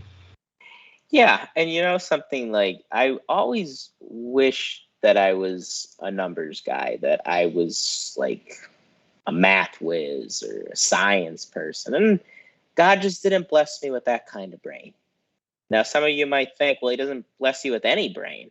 But history and politics, that was always my thing in school. But I always was interested whenever somebody who was a numbers person showed me the numbers. And yeah, people like Nate, I mean, they run the world. So so I just thought that was kind of a tangent. So seeing those numbers, seeing just how freaking good Ohio State is when you look at statistics and all that, I mean, super, super informative. I was happy he came on. Yeah, now we're going to throw up our little dinky statistics and try to outwork him here. That's all I want to say about it. Definitely check him out on Twitter. Again, he does stuff for the blog. He does stuff on YouTube. I mean, he's all over the place. And honestly, whenever we need back up with numbers in some Twitter debate we're having, he's always right there with the numbers, which makes us look a lot smarter than we really are. So thank you, Nate. And let's get into Ohio State. I think the numbers speak for themselves, Sean. I don't think we need to go like too deep into it. They have a really good team, and I saw College Football Nerds, which is another pretty good follow on Twitter. They posed the question like, how many Penn State players would start on Ohio State's roster? And I thought that was a decent question to kind of get the ball rolling, right? Because I mean, then you realize when you start trying to think about it how good Ohio State's team really is. And it's not a knock on Penn State's team. A lot of Penn State starters would start on pretty much every other Big Ten school except for maybe Michigan and Ohio State. However, you do that, and I came up with a couple, and Ohio State fans disagreed with me on some of them, but I thought for sure Joey Porter Jr. and in my opinion Jair Brown. I think they didn't like the Jair Brown one, but honestly I don't think some of them knew better. Jair Brown has over 20 turnovers, takeaways in his career going back to junior college. Yeah, he only led the country in interceptions last year, but yeah, he's a bum. Yeah, so those two guys to me were for sure. I also thought that Olu Fashanu, I know Paris Johnson's going to be a first rounder, but Olu Fashanu is probably going to be a first rounder too. You want to put him at the right tackle spot, I don't care. Ohio State has two really good tackles, to be fair. But I think Fashanu's at least in that discussion. I think Curtis Jacobs in that discussion, although Eichenberg has had a really good year. Let me think what the other guy's name is real quick. The other linebacker, who's had a really good year too. But I think Curtis Jacobs is good enough to play. Chambers, thank you. I think he's better than Chambers. But he doesn't have as cool of a name as Chambers. His name is Steel Chambers. Yeah, that is cool. And then some people are like, "Oh, what about Chop Robinson?" I'm like, Ohio State's edges are just so good. I mean, that's a tough spot to maybe get in there. Someone said Parker Washington. I'm like, their receivers, again, too hard to even consider. The only other place I thought of was Stover, tight end for Ohio State's really good. But I think I would take the tight end group of Penn State over the tight end group of Ohio State, which I don't know if that's really fair because it's not the starters. But that's the only one else I can swing. And I think that's a good place to start the conversation, Sean, because when you think of it like that, it's like, oh, yeah, Ohio State's really good at this thing. Yeah, they're really good guys. Really, really good. And you guys know how mad I was after the Michigan game. I don't think I'm going to be like that. If Penn State loses to Ohio State, I don't think I'm going to be like that because as long as we don't totally show our butt and play worse than we should, because these guys are really good. I mean, they are good at every position. CJ Stroud might win the Heisman Trophy. Marvin Harrison Jr. might be the best receiver in America, and he's playing with another guy who might be the best receiver in America if he ends up playing this week. I mean, and their defense got better this year. The last 2 years, really, Ohio State's defense, they were good, but they definitely underachieved with the recruiting talent they get, and they just have so much more year in and year out recruiting. They should be top notch every year, and they're back to being that. They hired Jim Knowles as defensive coordinator. That's a guy that Penn State rumors that we went after him, that we pursued Jim Knowles. I probably believe that. I think Franklin probably at least put a call into him. And he's fixed the defense. What I will say about Ohio State, and I'll give you a little bit of hope. They have only left the state of Ohio one time this season. And I'm a firm believer that you really don't know the character of a team until they did two things. And that's get punched in the mouth and win a big game on the road. And they might do both those things this week. And I just don't think and to have that character, to have that championship character and that championship pedigree, you need to get tested. And they played Michigan State on the road. Michigan State sucks. They're not any good. And I know East Lansing is a good environment and everything. They have good fans. but they're not any good. They played a down Notre Dame team, and they played a down Wisconsin team. So I don't think they've played anybody of too high quality as of yet. And they certainly haven't beaten anybody with any kind of pulse on the road. So that would be my one piece of trepidation about the Buckeyes, is waiting to see how they're going to respond against a team that Penn State's a good team, and how they're going to do it on the road. Yeah.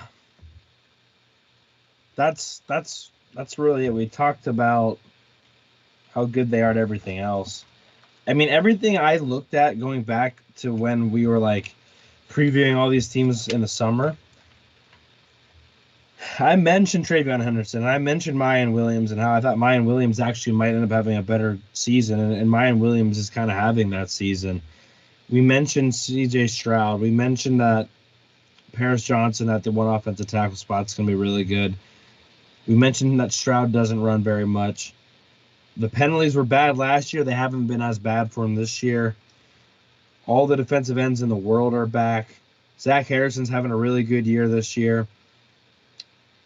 Eichenberg's having a better year this year, and he had a good year last year. Denzel Burke's having a good year.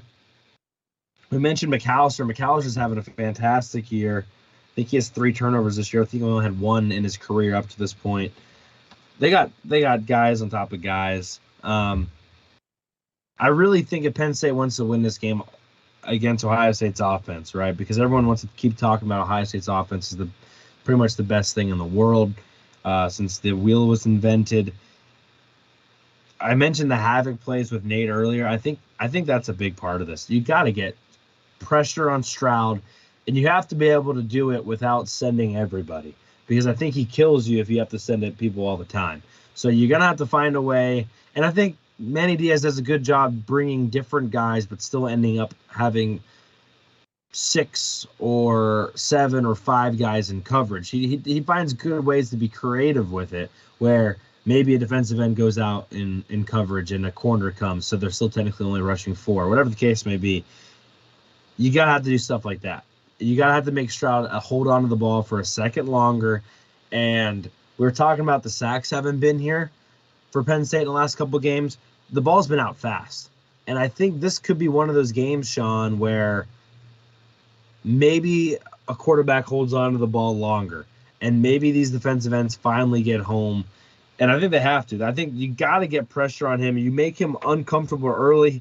He was uncomfortable in the Michigan game last year when Aiden Hutchinson and Ojabo were chasing him down. And once he got pressure, he didn't look 100%. So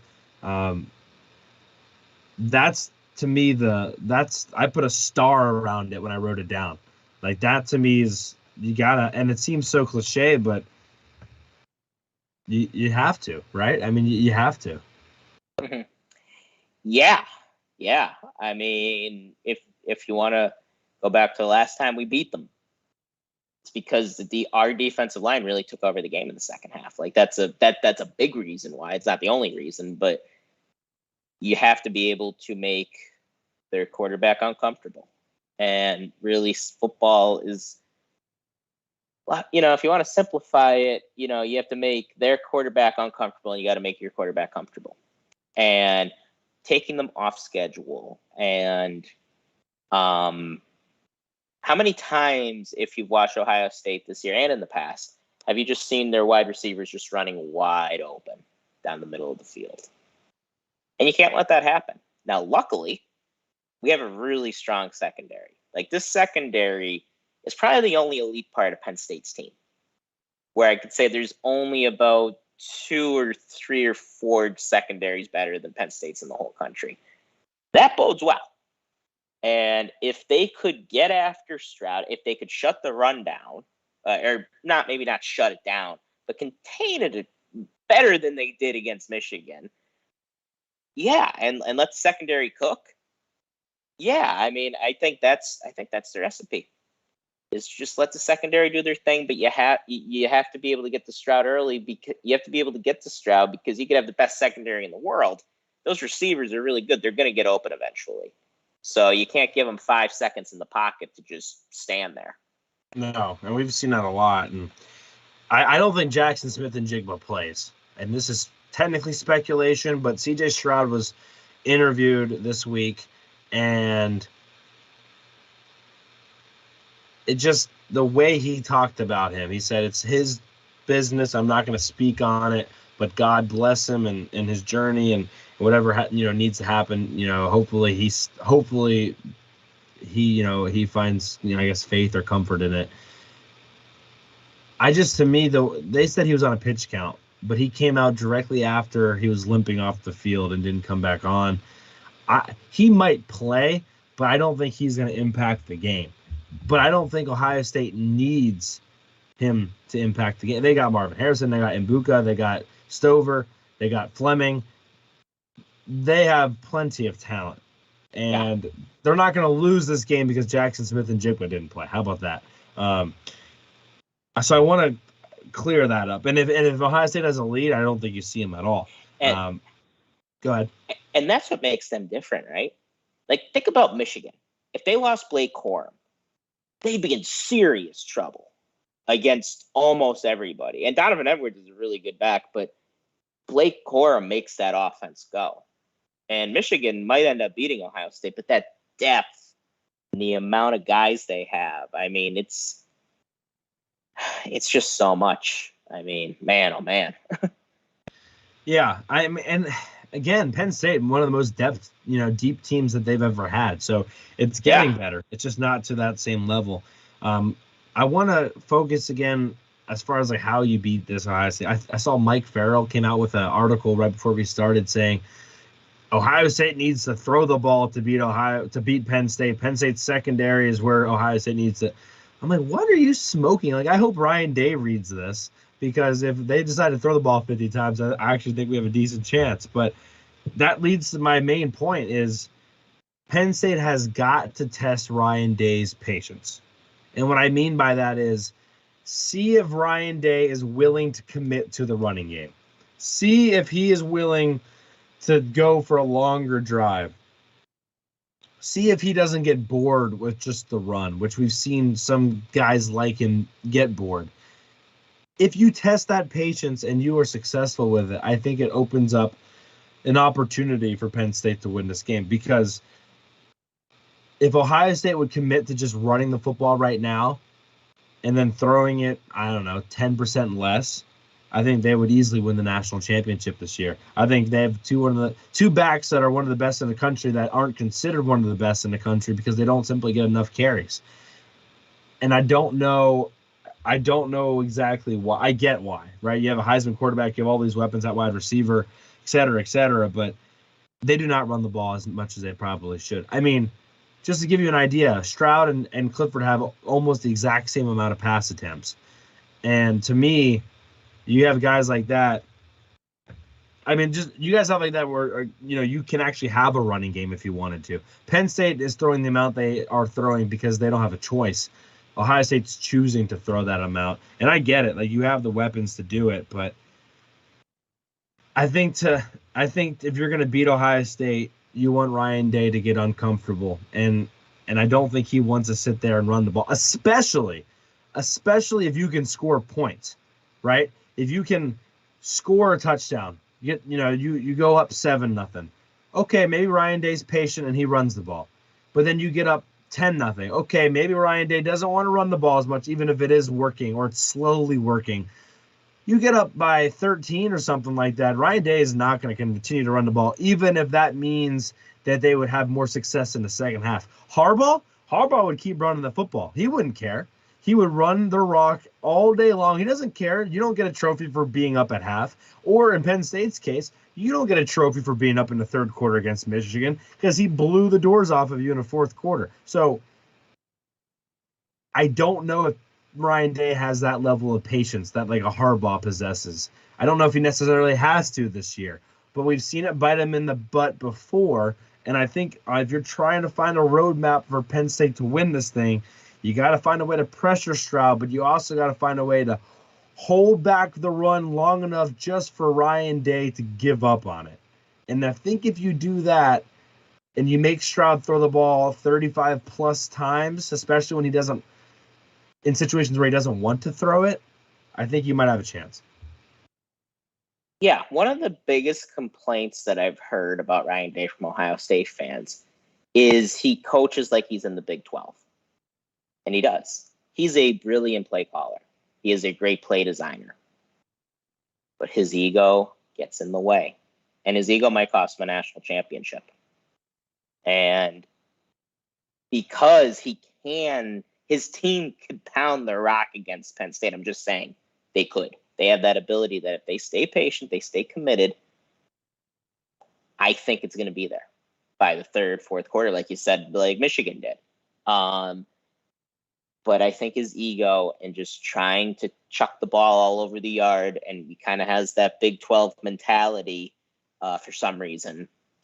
Yeah, I could see that. And Urban, I think the biggest difference between him and Urban is Urban really wasn't like that. Now, they ran a very similar style, but Urban would pound the rock if he wanted to. Like he was kind of a run first guy, like where this is much more spread oriented. This is much more, and while they do a lot of the same things, that power aspect that Urban had, it's just not the same anymore. They're way more finesse now, and I don't mean that as an insult, but it's just a whole different mindset. Ryan Day versus Urban Meyer. And you could argue that exact mindset is why Michigan was able to beat them last year. I mean, that's exactly what it was. Yes, he did not coach a good game last year against them. So, yeah. The last point I want to make is, again, the red zone. We've harped on it quite a bit. Penn State did a great job last year. Held them to 16.7% of their trips in the red zone or I should say, oh, God, I butchered that.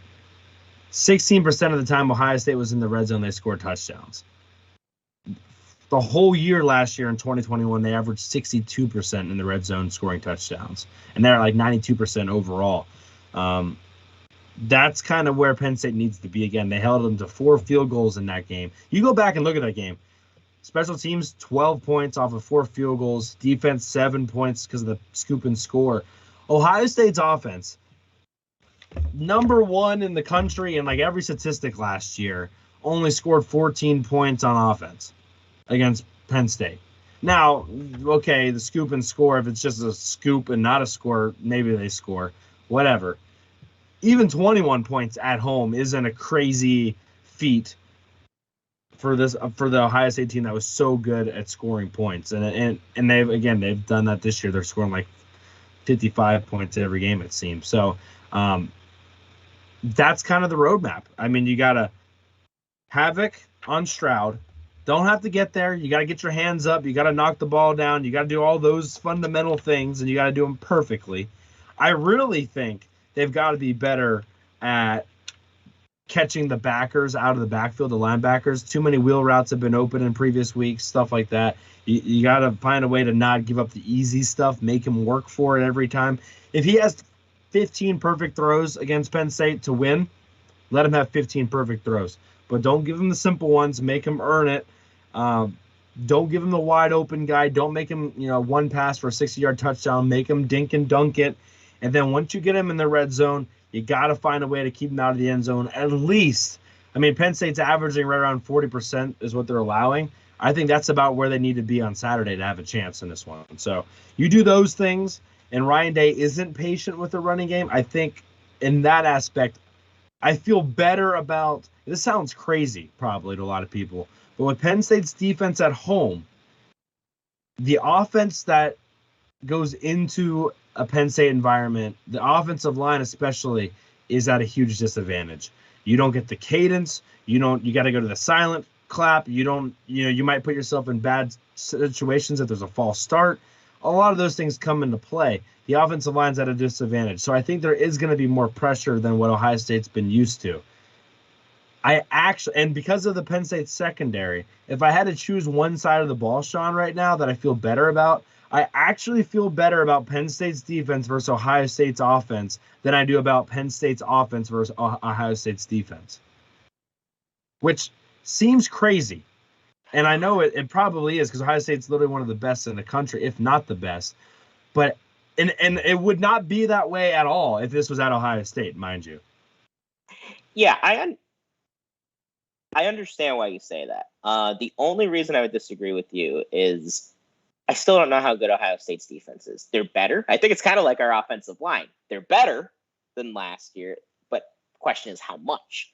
And, they gave up 160 yards on the ground to Braylon, the guy from Wisconsin. I was about to say Braylon Edwards. Allen. Braylon Allen. That's a lot of yards, and he was averaging over 5 yards. They gave up 106 in Toledo. Yeah, for what it's worth. Wow. Yeah, I mean, so I'm still not totally sold on them. And if we could open up some things in the passing game, I think we got to be aggressive. Now, those numbers that we talked to death about with Cliff, keeping his attempts under 30, they still apply. But I think early in the game, having him complete some short throws, and then getting in the second and medium, maybe taking a shot downfield, I think that's going to be sort of the recipe early on. And then Kaytron Allen, Nick Singleton, Kaytron Allen. And I think that's going to be what we have to do. So I would disagree with you slightly, but I definitely understand what you mean. Yeah, I think also, Sean, a lot of what I mean plays into assuming Ryan Day doesn't fully unlock the capabilities of this battle station. Like, if they would run the ball like the way Harbaugh would if he had this, and I don't want to go full Harbaugh, but like a Josh Gaddis led offense where they run the ball because Harbaugh wants them to, but they still throw the ball around more because it's Gaddis and he got some more head in him. I think that'd be the perfect offense for Ohio State. And I think that would make them unbeatable against the Georgias and the Alabamas of the world. But I don't think Ryan Day wants to do that. And because of that, and because of the lack of being at home, I mean, I think when you look at the offensive line play for Penn State against Michigan, especially after what I saw in Minnesota, and especially the way Sean Clifford was able to use his cadence and make the audibles, I can't stress enough how much I think they struggled because of the noise. And not necessarily the noise as much as just being on the road and not being able to use your cadence and having to go to – I mean, they got beat off the ball. And again, you get that half step extra if you're on defense at home. And I don't think the Minnesota's offensive line's that bad. But again, being in that environment, they could barely snap the ball when they were supposed to, let alone fire off the ball. And once you start second guessing that stuff in your head, all bets are off. So we can flip over to the other side now and talk about Ohio State's defense. But I'm not going to go crazy and say it's by a large margin. I think both. If you're an Ohio State fan, you feel good about your offense and your defense. But if I'm a Penn State fan, I just feel a smidgen better. I mean, I feel worse about all of it, I guess I should say. But they're both really good, by the way. Yeah, I feel a smidgen better about Penn State's defense at home. Just because I have seen statistically Ohio State offenses come in to Happy Valley, PA, by the way, according to Fox, and put up 10 points under their average every time. And by the way, this is random, but the weirdest, I saw 11 Warriors wrote a whole article about this. Penn State actually has a winning record against Ohio State in Beaver Stadium on like day kickoffs, not at night. Really? Going back all the way to the 90s. Yes, sir. They have a winning record for, I guess, noon or 3:30 kicks against Ohio State in Beaver Stadium. And then obviously they're like 3-6, I think, at night against Ohio State. So, interesting. Yeah, just throwing that out there. All right. Hey, we did beat them 63-14 in '94. Yes, and that was during the day. So, let's go. Let's talk Ohio State's defense again. Very good. Sean, the thing that scares me the most is they're probably their edge guys. If Penn State gets in these third and long situations, I mean, they just lick their lips and they come after. You don't have 5 Olu Fashion out there. Good news, Caden Wallace was suited up and practicing, so that's a good sign because sounds like you're going to need Bryce Effner to potentially play some right tackle, to potentially play some right guard. So, yeah, to me, that's the scariest part of this defense. I think if you can run the ball internally, like we talked about like an hour ago, internally, it gives you a chance. Sean, I don't know what you do, though, if Ohio State comes out in man coverage. Because I don't know if the tight ends are going to be able to get open enough, and I don't know. We haven't really seen the wide receivers beat man coverage a bunch. Saw them beat zone last week, and the jump ball was, you can say at the end of the day was man coverage, but even that wasn't technically man coverage. I don't know, Sean. That scares the living piss out of me.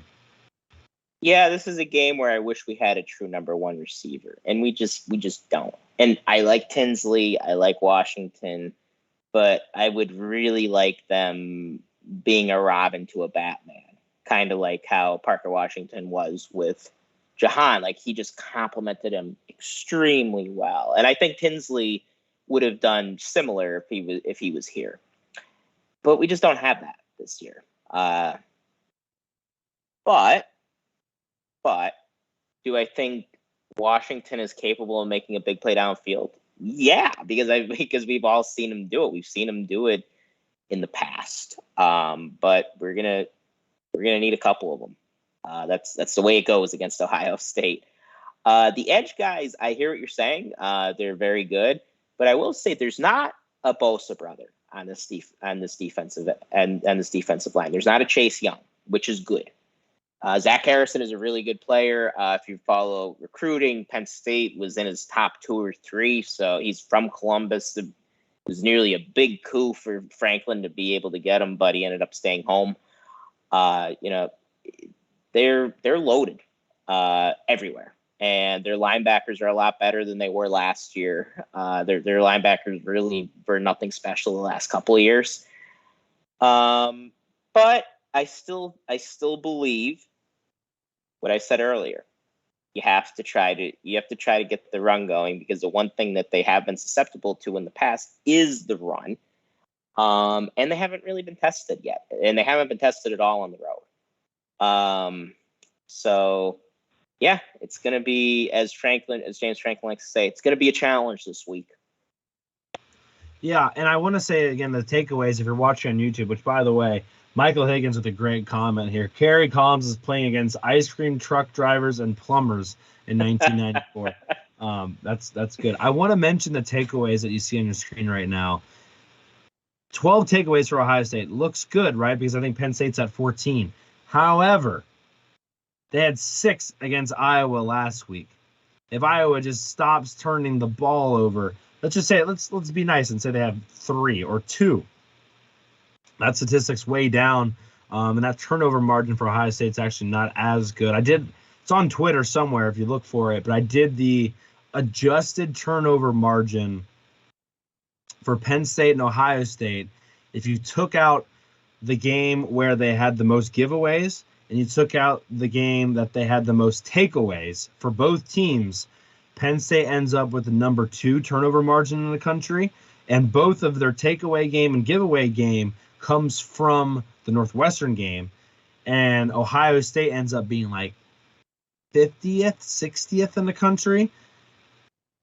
It's a long-winded way of saying I was looking for something good in Penn State's direction, but I will say, if you're looking for a team that creates more turnovers and maybe, just maybe, takes a little bit better care of the football, I think you do give the advantage to Penn State here. I mean, A, they're at home. B, they had, what was it? How many fumbles against Northwestern in the rain?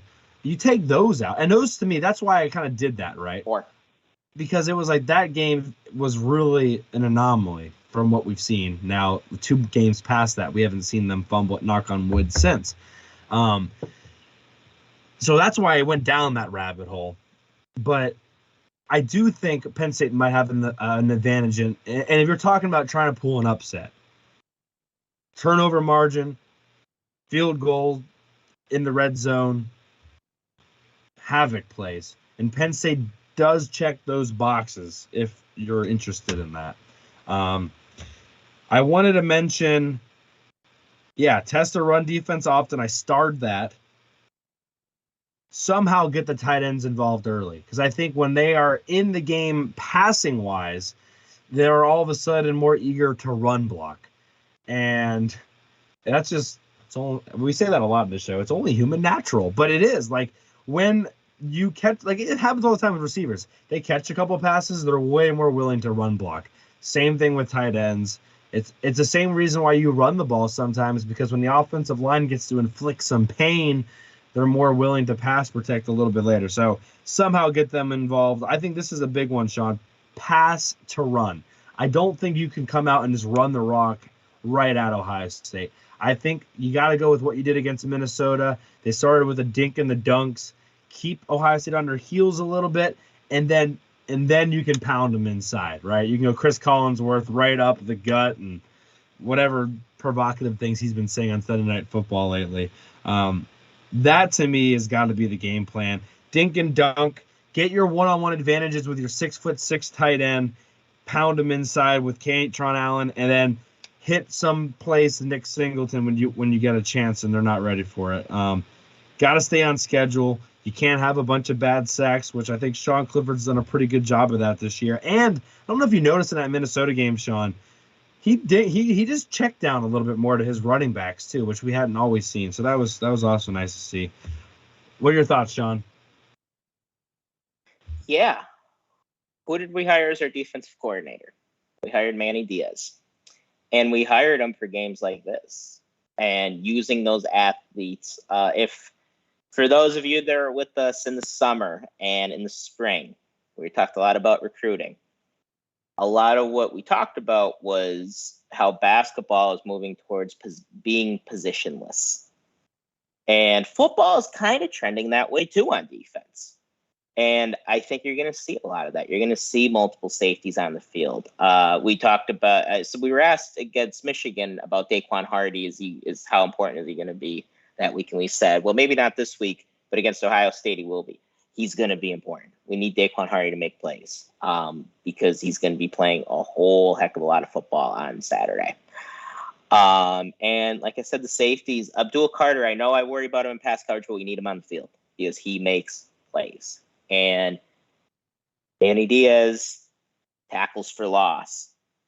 Like Nate was saying, havoc plays, sacks, and turnovers. Turnovers are going to be super important. James Franklin always emphasizes explosive play battle and turnover battle. Both are going to be vital. And if you win both of those, just those two, you win like 99% of games or something crazy like that. So winning the turnover battle. And Ohio State's going to have explosive plays. They're Ohio State, but limiting them. Stopping if they get an explosive play inside the red zone, it's important to stop them from getting in the end zone because Ryan Day's offense, I mean, it's been very good in the red zone this year. But it would scare me a little bit if I was an Ohio State fan against better teams, against better defenses, with better athletes. Because you can't just spread teams out in the red zone. You just run out of space. And if they're going to throw on first and second down against us in the red zone, I don't think that's going to bode well for them. No. And I think they're going to kick field goals that way. It's their RPO style of how he likes to run the ball is spreading people out like that. It doesn't work. I mean, we saw Michigan, same kind of concept. All of a sudden, once Penn State didn't have to worry about the deep pass, they were able to stop the run. And, Sean, that literally happened last year. Jackson Smith and Jigba had that long run before Brandon Smith, I think, chased them down. Yep. And I think they ended up holding him to well, maybe they didn't hold him there. I don't remember. But there was multiple times where they had a big play, got down there, and weren't able to. In fact, the only touchdown pass they had was outside of the red zone. Was that bomb over Tariq Castro-Field's head? Yeah. So, yeah. Sorry, I didn't want to interrupt you there, but I thought I'd add to that. No. That's good. Yeah. So limiting big plays. Special teams. Jake Pinniger, he's 75% in field goals this year. When you're called upon, you got to make kicks, kid. And we're going to need them. Make your extra points, make the field goals, get points. And I heard a coach one time say the drives that end in kicks, whether that be punts or whether that be extra points or field goals, you kind of have to be happy as a coach in a way, because that means you didn't turn the ball over. So having drives end in kicks, important. Now, I still think James Franklin should be aggressive in the red zone. I hate when coaches don't go for it on 4th and 1, 4th and 2, most of the time when they're inside like the 5-yard line, unless you're trying to make it a 2-score game or something late in the game, then it makes sense. Yeah, you got to be aggressive in a game like this. If you're going to play conservatively, are you trying to beat Ohio State, or are you trying to beat Ohio State, or are you trying to cover a spread? So, but I'm not really that worried with Franklin being aggressive. I just worry about the play calling when we're being aggressive. Yeah, that's a good way to put it. Well, let's get into some fan questions here and some bold predictions from these guys. I think we have 3 questions, and then we have some serious bold predictions. So let me see if I can get those up here, and then we'll go through these, and then we'll give us the picks. And then we'll get the hell out of here. First question actually comes from Higgins, which is always good. So fan question time. This one is from Higgs. Bold prediction first, I should say. Penn State intercepts Stroud 2 times, 1 off of a tipped pass. Question, what do you remember most about your senior year Ohio State games? Any cool tidbits or stories? Yeah, so I guess I like that bold prediction. I think that's fair, especially one being tipped. Sean, your senior year, I think, was a lot better than my senior year. Well, not really, but go ahead. Okay. First off, like the prediction, if that happens, I feel better about our chances on Saturday. So my senior year tidbit involves Mr. Higgins. He was, for those of you who don't know, he was the secretary and treasurer of Nittanyville, and I really didn't do Nittanyville. I didn't do Nittanyville, but I was able to get a ticket for the front row for the Ohio State game. Mike just said, "Hey, do you want to sit front row?" I was like, "Yeah, all right, sure, I'll do it." Didn't think we were going to win, but I was like, "Yeah, if we win, it'll be cool, and it'll just be cool to be up front." And sure enough, we beat Ohio State that year. And I'm forever grateful to Mr. Higgins for providing me that opportunity. Corey's senior year against Ohio State, I walked out of there and I felt like somebody took my liver out of my body. So I would assume my senior year tidbit is probably a little better than Corey's. Although you were the president of Nittanyville that year, weren't you? I was, and I will say that there was a really cool documentary done about Nittanyville that I was in, and shout out to Patty, who did that, who was working as an intern for Penn Live at the time. That's on YouTube. You can watch it. I think it's like an hour long. It's really well done. But yeah, that was not the 2018 game was not the way wanted that to go. Ended with Franklin yelling at a fan. So thanks. Yeah. Higgs. I meant to ask you about that. What happened after that? Like, did you have to? Did you talk to the kid that yelled at I know the guy well. I have his phone number in my phone right now. Did anything happen there? Or? There were some things that needed to be. There were some things that needed to be smoothed over.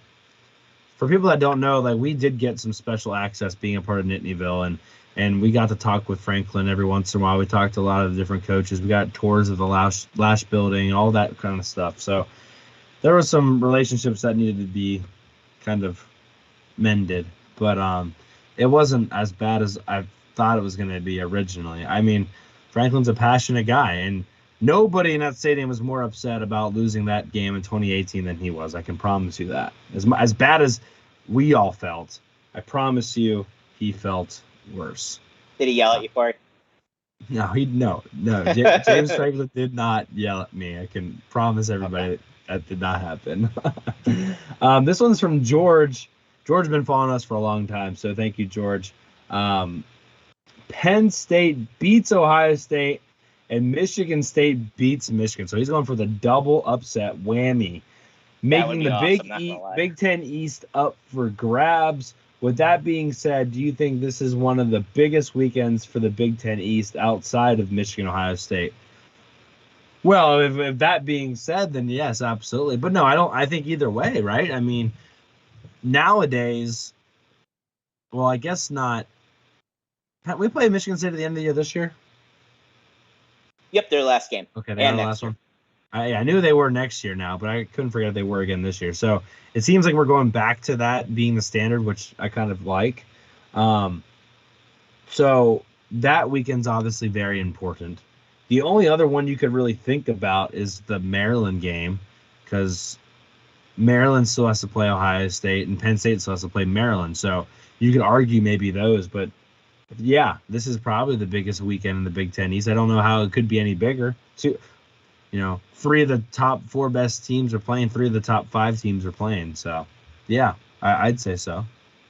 Yeah, I agree with Corey. I mean, things could really be, if Georgia's prediction comes to fruition, I mean, that really throws things up in the air, and it's anybody's game then between the top 3 teams. Yeah, I mean, it has to be the biggest weekend because the Big Ten really isn't that great this year. Michigan does play Illinois later in the year, although that's a West game, but that could impact the race in the East. I don't know who Ohio State plays that week. But yeah, this would have to be number one because I do think we have a better team than Illinois. Yeah, just to let people know, week 12, November 19th is when Illinois plays Michigan, and Ohio State plays Maryland. So you could make the argument that maybe that makes bigger.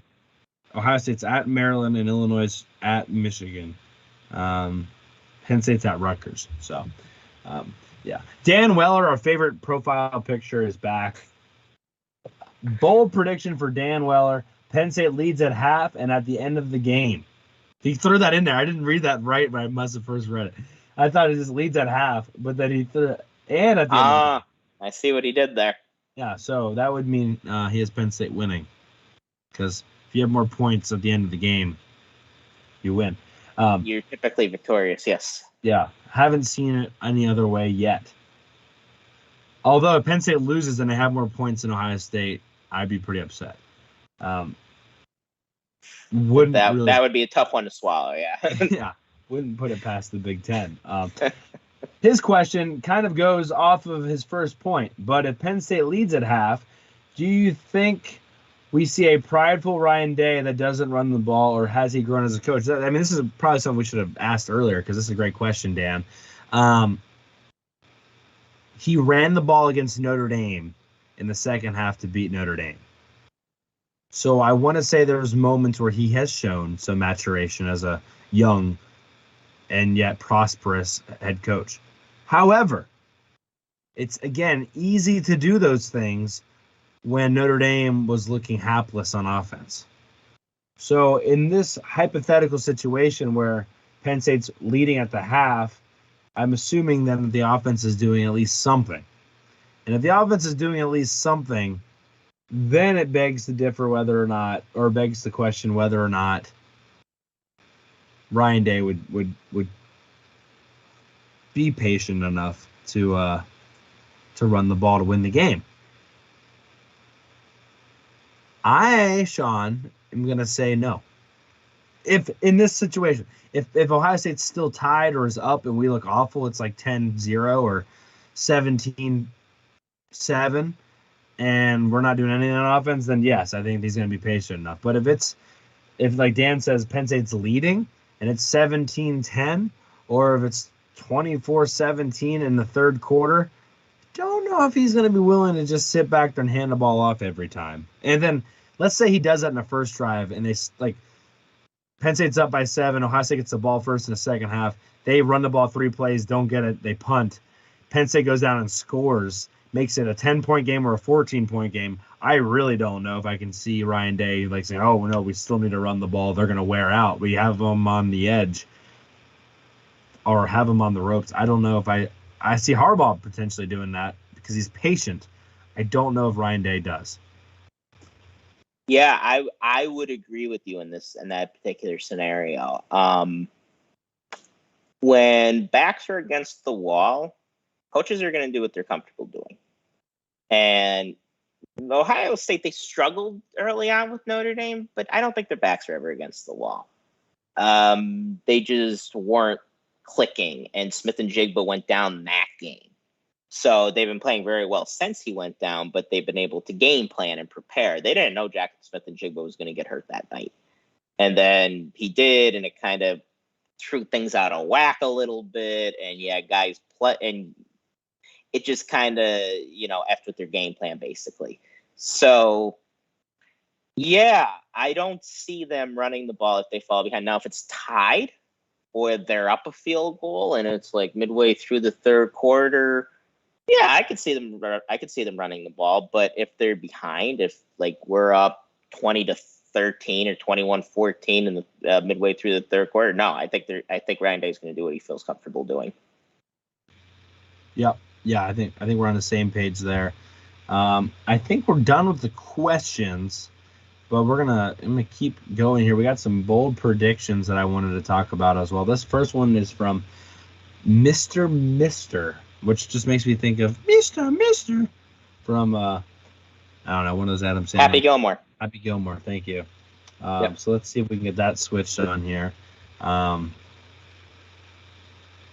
It'll pop up in a second, but I'm going to start reading it. It's Penn State puts up a hell of a fight, but ultimately loses on a last-minute score by Julian Fleming. Clifford has 4 total touchdowns. Yeah, I mean, I get where he's going to this one. It's going to be a stab in the heart if Julian Fleming scores a last-minute touchdown to beat Penn State. That'd be honestly probably the most Penn State way to go down. Yeah, that would really be reminiscent a little bit of the 2018 game, where Trace kind of played out his butt and just wasn't enough. And yeah, everybody remembers the 4th and 5 play, but our defense forgot how to tackle and defend wide receiver screens in the fourth quarter inexplicably. Yeah, and I think that would be a similar type defeat, especially if Julian Fleming does it. He's from Southern Columbia, which isn't far from me. It's about a 30 to 45-minute drive. And it was a big loss losing him to Ohio State. I think Penn State was the finalist with them. It's message board legend, and I think it's true that Julian Fleming's girlfriend went to Penn State, and we still weren't able to reel him in. So, yeah, losing that way would just be awful. Yeah, the next one's from Bill, the Flippo, over at Roar Lions Roar. Ohio State by more points than I would like to admit. Simple and to the point, Bill. I think, I haven't got confirmation of this, but I was told that there was a shout out on Roar Lions Roar for hardcore Penn State football. And listen, I'm not going to lie to you and say I listen to every episode, but I listen pretty often, and I didn't hear it. But if it happened, we appreciate it. If it didn't happen, we still appreciate it. So, yes, absolutely. Yeah, and Higgins goes, you know that Mr. Lady? I think I just killed it. Yeah, that's a good answer. This one's from Christian, longtime friend, at least on my own personal Twitter. Sean, this is kind of crazy, but we'll still say it anyway. Sean Clifford takes a big hit and is in concussion protocol midway through the first quarter. Allard leads Penn State to a 27-24 loss.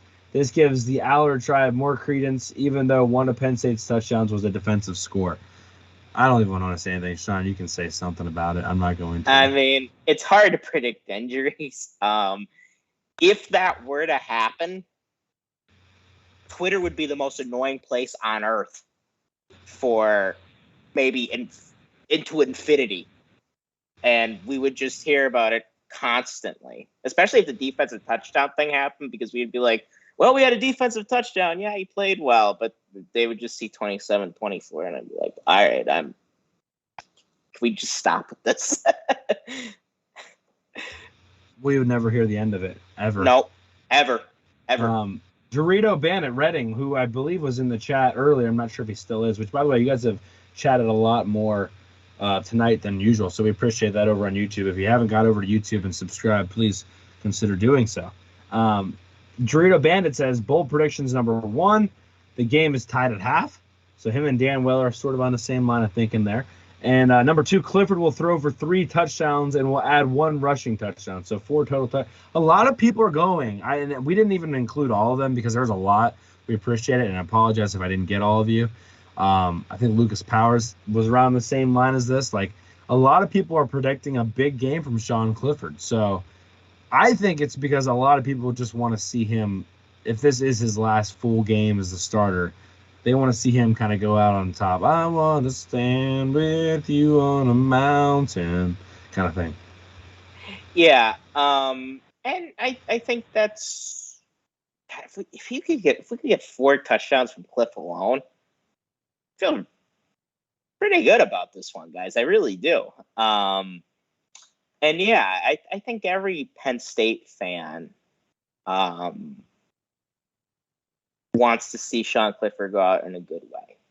Or, maybe not everyone, but like the ones who are true blue and that get it and don't have anything personal against Sean Clifford, and it doesn't seem like, I don't know, Sean Clifford peed in their Cheerios one day.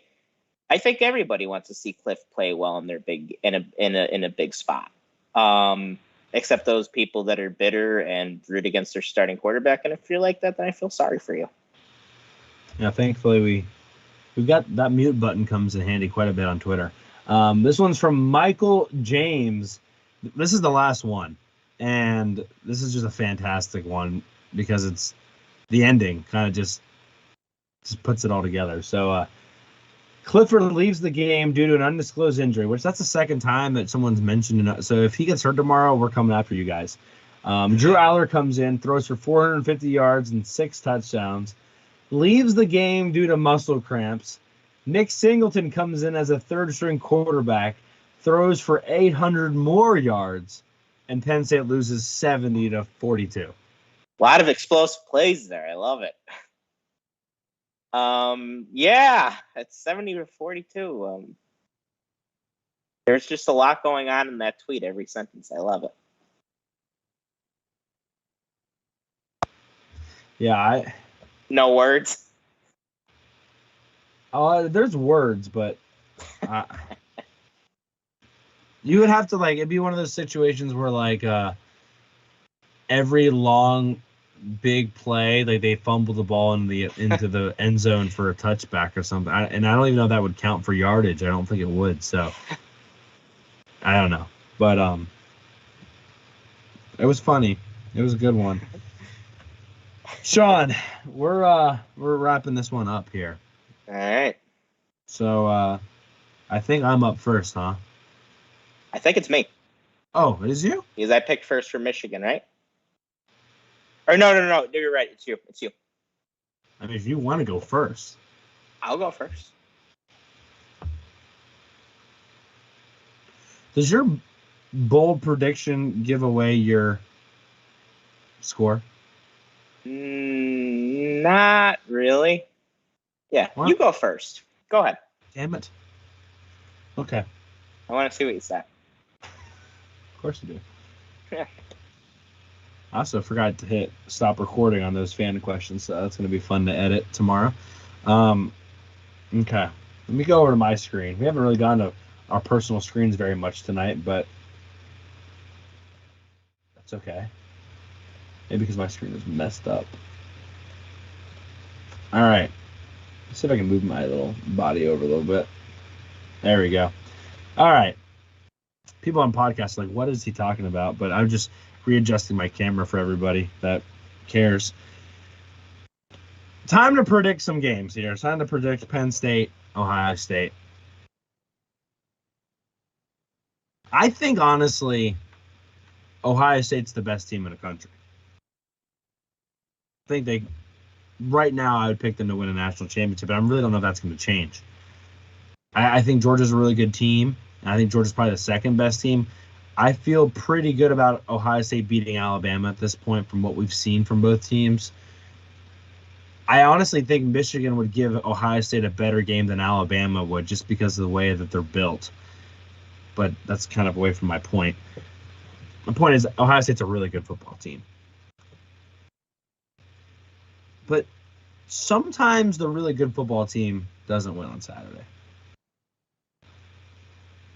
And that doesn't mean that if they played most of the time that team wouldn't win. But every once in a while, the really good football team loses. Penn State fans should be kind of used to that because I feel like that happens to us too many times. The last time it really happened for Penn State was in 2016. And everyone's already talked about it a bunch as far as, blown out by Michigan, beat a Minnesota team, then, lead into beating Ohio State.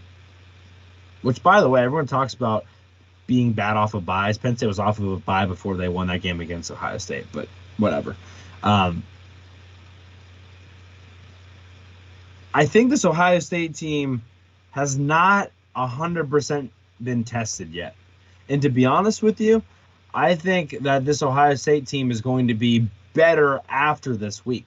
I think this week is, whether they win or lose this game, is going to be a big growing game for Ohio State. I think they're going to come out of this game and be the best team in the country, regardless of if they win or lose this game. I went back and I literally went to Google and I searched back into the 2016 archives, and I've read old articles and I put some of them on Twitter. And I was curious because I had forgotten. That's 6 years ago. What were people saying about this game? Were people thinking that the Penn State Ohio State game back then was going to be an upset? Did people think it was going to stay close? And I saw the exact same language that was being used then as it is now. Ohio State's going to roll. Penn State's not even the same stratosphere. Blah, blah, blah. Ohio State's offense is going to be too overpowering, et cetera, et cetera. Honestly, probably don't disagree with them that much. And I don't really disagree with them right now. But Sean,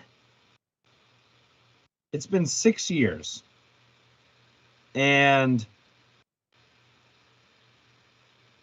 2017 and 2018 were games that Penn State probably should have won. And Ohio State won. It's about time Penn State wins one of these games that they're not supposed to win. It's been a long time. And there's just a couple statistics in the right categories that makes it interesting to me. And Nate was on earlier, and he said you'd have to be insane if you expect Penn State to win, right? It's one thing to hope Penn State wins. You have to be insane to expect Penn State to win. Well, I picked Michigan to beat Penn State because I expected Michigan to beat Penn State. I'm perfect on the year right now. This sounds fucking nuts. I don't use the F word very often. Let me say that again. This sounds freaking nuts. I expect Penn State to win on Saturday. I really do. And I'll tell you, I really do. And I don't even feel that crazy about it. I know it's super crazy, but I don't. Number one, the turnovers. Penn State does a better job taking away the football. They do a better job holding on to the football than Ohio State. Number two, red zone defense. Penn State, one of the best teams in the country. Really probably the best team in the country at holding teams to field goals based off of who they've played. Ohio State, as good as they were and are at scoring in the red zone, showed last year with pretty much the exact same team, they couldn't score touchdowns in the red zone at home with the same quarterback. And number three, the most important thing about this game to me is the line of scrimmage, and that being at Penn State. The biggest takeaway I had from these last 2 weeks at Minnesota and Michigan to me was the difference in line of scrimmage play for Penn State when they were on the road versus home. When Penn State was at home, the defensive line, the front seven, they were attacking. They were going after the ball. Clear improvement. They weren't guessing anymore. They were going. Because they didn't have to worry about Michigan's cadence. They didn't have to worry about on two. Minnesota was just trying to get the ball off. And that's exactly what Ohio State's going to have to do for at least the beginning part of this game. On the flip side, Penn State can now use their cadence. Penn State can now use their 6-year quarterback who can sit back there and make all the audibles he wants in a quiet stadium and get all of his guys lined up exactly how he wants it. He couldn't do that against Michigan. He's going to be able to do that against Ohio State. I think Penn State wins this game, and I was trying to figure out, like, okay, how does Penn State win this game? Bold prediction, they have one special teams or defensive touchdown. And I really think if Penn State wants to win this game, they've got to get into the 30s, and they've got to keep Ohio State, obviously, under the 40s. So I have Penn State beating Ohio State, and I expect Penn State to beat Ohio State. I think this is 6 years due. I think Ohio State has the better team, but in this series, every once in a while, the better team loses, and I think it's Ohio State loses one. I still think Ohio State probably wins a national championship, but I think they lose this one, and I have Penn State winning 31-30 on, and this is how I think it's going to go down. Stroud scores a touchdown to take the lead, passing touchdown to take the lead with about 40 seconds left. Clifford gets them all the way down the field, and Jake Pinniger kicks a 45-yard field goal to beat the Buckeyes the same distance that Ohio State tried to kick in 2016 that was blocked. Goes right through the student section, uprights, and pandemonium ensues. 31-30, Penn State. And I'm putting my undefeated record on the line here. Wow. I mean, how do I follow that up? I wish I went first now. Yeah. I really do actually wish I went first. All right. So, Ohio State's probably, in my mind, the best team in America. They're really good offensively. They're better. They're improved defensively than they were last year. They can beat you in a million different ways. And Penn State's a good team. They're good. Maybe really good. I think it remains to be seen. Unfortunately, Michigan and Ohio State both have great teams this year. So I could see Penn. So back up. So what do I think is going to happen? I think it's going to be a close game. I think Penn State's going to play well. I think people are going to. I think Penn State's going to play a smart game. I think they're going to be well prepared. James Franklin's teams are always well prepared for Ohio State games. I just can't do it though, guys. I can't pick Penn State, who I think is a good team, to beat an elite team. And part of it is we're 0-10 in our last 10 against top 10 teams. And at this point, like, I'm just going to keep picking against us till we do it. And I'm especially not going to pick I'm not going to pick us to upset a team that I think is the best team in the country. I'm just not going to do it. I just think they have too much talent. And like I said, if we come in on Sunday when we do our pod, as long as we don't completely lay an egg and look like lost puppies out there, I'm not even going to be that upset about it because I think Ohio State has the best team in the country. I'm going to pick Ohio State 34-24. Again, I think it's going to be a little closer than the score indicates. Last year, I think we lost 33-24. I think it's going to be a lot like last year. Close game. I think we'll make stands. I think it'll be a game that, it sucks to lose, and there's no such thing as moral victory at Penn State, so don't get that twisted. But you're not going to feel like embarrassed about how Penn State played. And you're going to feel like, well, they did their very best. But Ohio State just has a little too much. Bold prediction, Sean Clifford has a good game. I'm going to say he accounts for all 3 touchdowns. Yeah.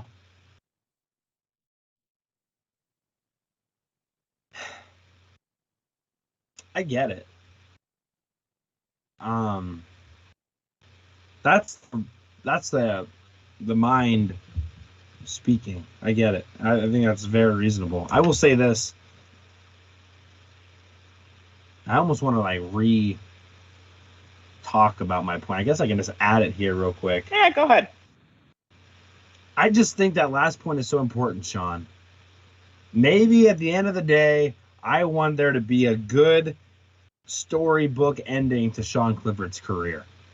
And to me, the dude is playing with house money. He's got nothing to lose. National media is already saying the Buckeyes are going to roll. He's an average quarterback at best. He's actually, in a way, getting his face spit on with the Heisman Trophy leading candidate coming into his place, and is supposed to just throw for 5 touchdowns and whoop his team's butt in his final year.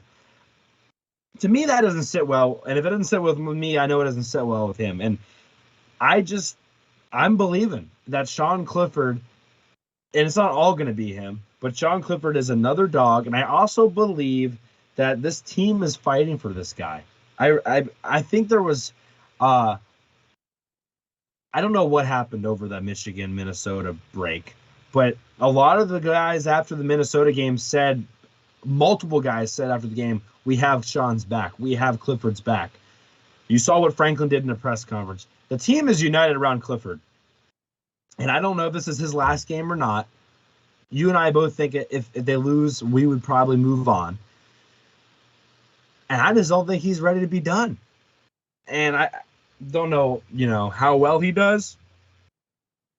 But I know he's going to give it his best shot. And I think every once in a while, for a guy who's prepared the way he's prepared and for the injuries he's been through, and this is one of 2 teams that he has never beat in the Big Ten, Ohio State and Nebraska. And he has never played Ohio State in front of a live Happy Valley crowd in Beaver Stadium. And he's got nothing to lose. No one's expecting him to do anything. The statistics say he shouldn't have a good game. The media is saying he's not a great quarterback, and it's over and done, and the fans want Aller.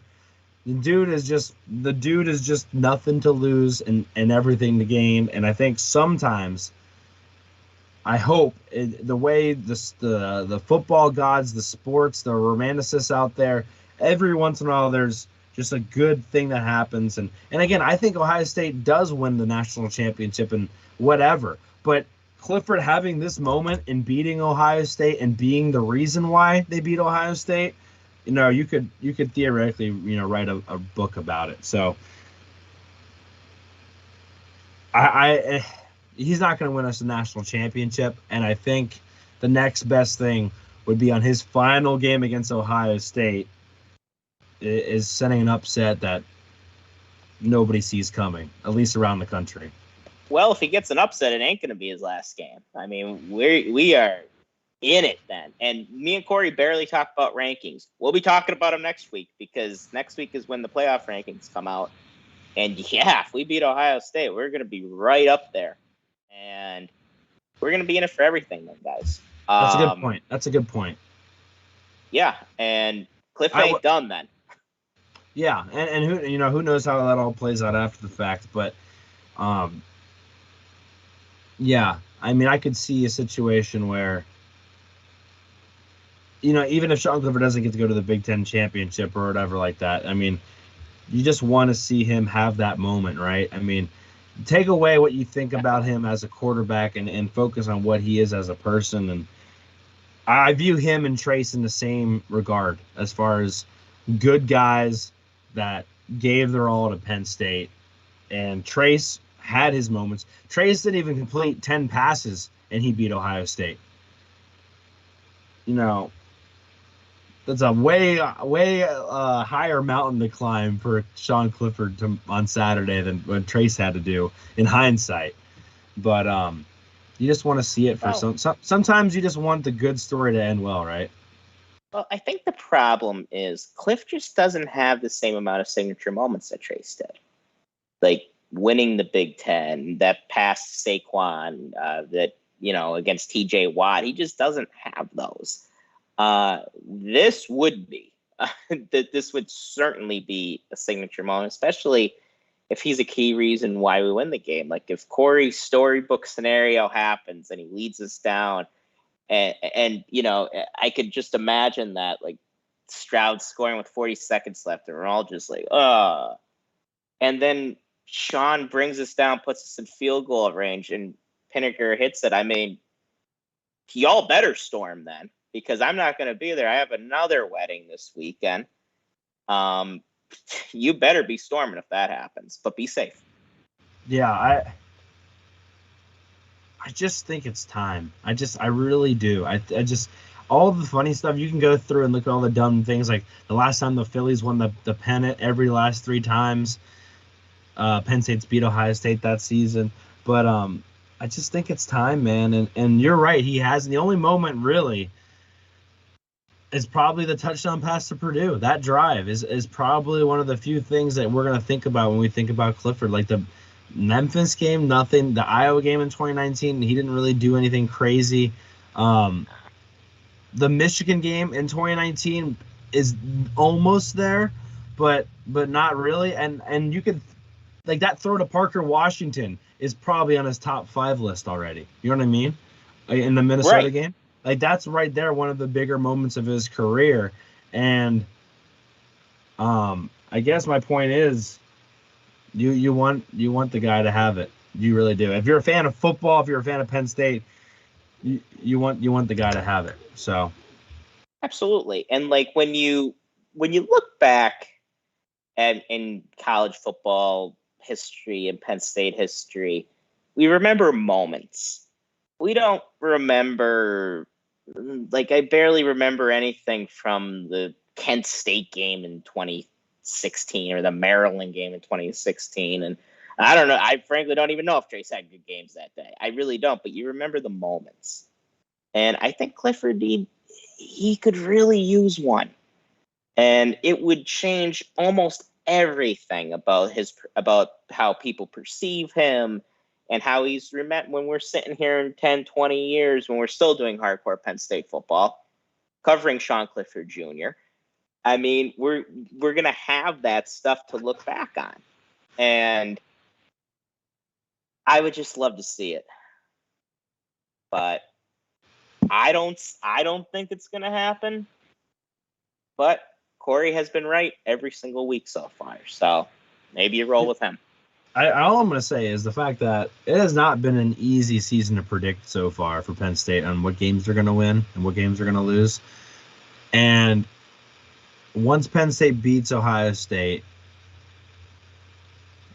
I don't know. I need to figure out a way to – when I bet on things, I don't really make money. But so far in the pick'em and everything else, I'm doing great. So I don't know. I don't know what it is. But, yeah, man. I mean, I'm excited for this one, Sean. They said there was more excitement for this one than there was even for the Minnesota game. And look, I mean, they're the Ohio State's the big brother. There's no other way around it, right? I mean, it is what it is. And sometimes the big brother pummels you, and every once in a while you get a lucky lick in. And I think this is one of – I mean, they have the better team, but I think this is the one where they get the lucky lick in. Thank you guys so much for listening. We really appreciate you guys. Thank you for being on YouTube and chatting with us. Thank you for all the questions. Thank you for all the 5-star reviews. Thank you to Nate from PS2 Analytics for joining us. It's been a really fun time. Hopefully you guys don't go anywhere, whether Penn State wins or loses on Saturday. But we'll be back here on Sunday to talk about it, and I'm looking forward to it, man. I'm believing. It's not even really believing, Sean, honestly. I'm truly looking at this game and saying there are avenues where I think Penn State is better. And I don't think enough people are looking at things like Jacobs and Carter being on the field together more. I don't think people are looking enough about how good the secondary is as a whole. I don't think people are realizing that Penn State's running the ball for 2 or 3 yards per carry more than they were last year. I think there's just little things like that in silly, stupid games in the silly, stupid sport that we love so much, crazy things happen. And I'm excited for it, man. I wish it wasn't 11 a.m. for me, but I have to get up early. I think I'm going to smoke a pork and sort of like midnight, so I'm just up the entire night, just jacked up, ready to go. And hopefully, Sean, you're going to be tweeting. You're on Twitter, so people will be there ready for your. They like when you're on the Twitter more than me. Yes, I will be live tweeting from. So, Corey's sort of like the wedding is a little past where the wedding was at this weekend, and nobody who doesn't live in the 570 has any idea what I'm talking about. But it's about 45 minutes from my house. So what I'm doing is I'm watching the game at a bar that's close to the venue. So I will be live tweeting from an undisclosed bar. And my girlfriend, I asked my girlfriend if she wanted to come with me. She is not interested in sitting in a dress. Like, I'll be sitting in a suit in a bar watching Penn State football, and people will be like, who's the guy? Well, and I'll just be tweeting on my phone the whole time. So, we could just have a hardcore Penn State football watch party at the location. That's fine. I'll let y'all know where I'll be. Just throwing it out there. You don't have to be alone. Yeah. So it'll be fun. I'll probably have me some chicken wings and a beer. So yeah, I mean, it's just such a, I don't know, hard game to predict, but I've seen us have bigger upsets. I feel better about this game than I did in the 2016 game, going into the 2016 game. So I'll say that. Yeah, and I will say this. Feel better about this game than I do the Michigan game. Which I do not. Which I know, but just saying. I want to get one more cap here just for people on Twitter. So Nate, PSU Analytics, went 35-27 Ohio State. Sean, 34-24 Ohio State. And me, myself, and I, Corey, going 31-30 Penn State with the win. Drop your predictions below. Whoever guesses right with your winner will get a free sticker. Can't guess what anyone else has guessed. So, and you must be following us. Anywho. All right, Sean, let's get the heck out of here. I can't believe I said the F word earlier. I'm not even going to cut that out. You going to bleep it? No, I'm just going to be fine. Unedited. Yeah, we'll be fine. For Sean Kane, I'm Corey Listoki. You've been listening to Hardcore Penn State Football. Have a fantastic rest of your week. Have a safe and awesome Saturday, and we will see you guys on Sunday morning. Bye, everybody. All right, thank you, everybody.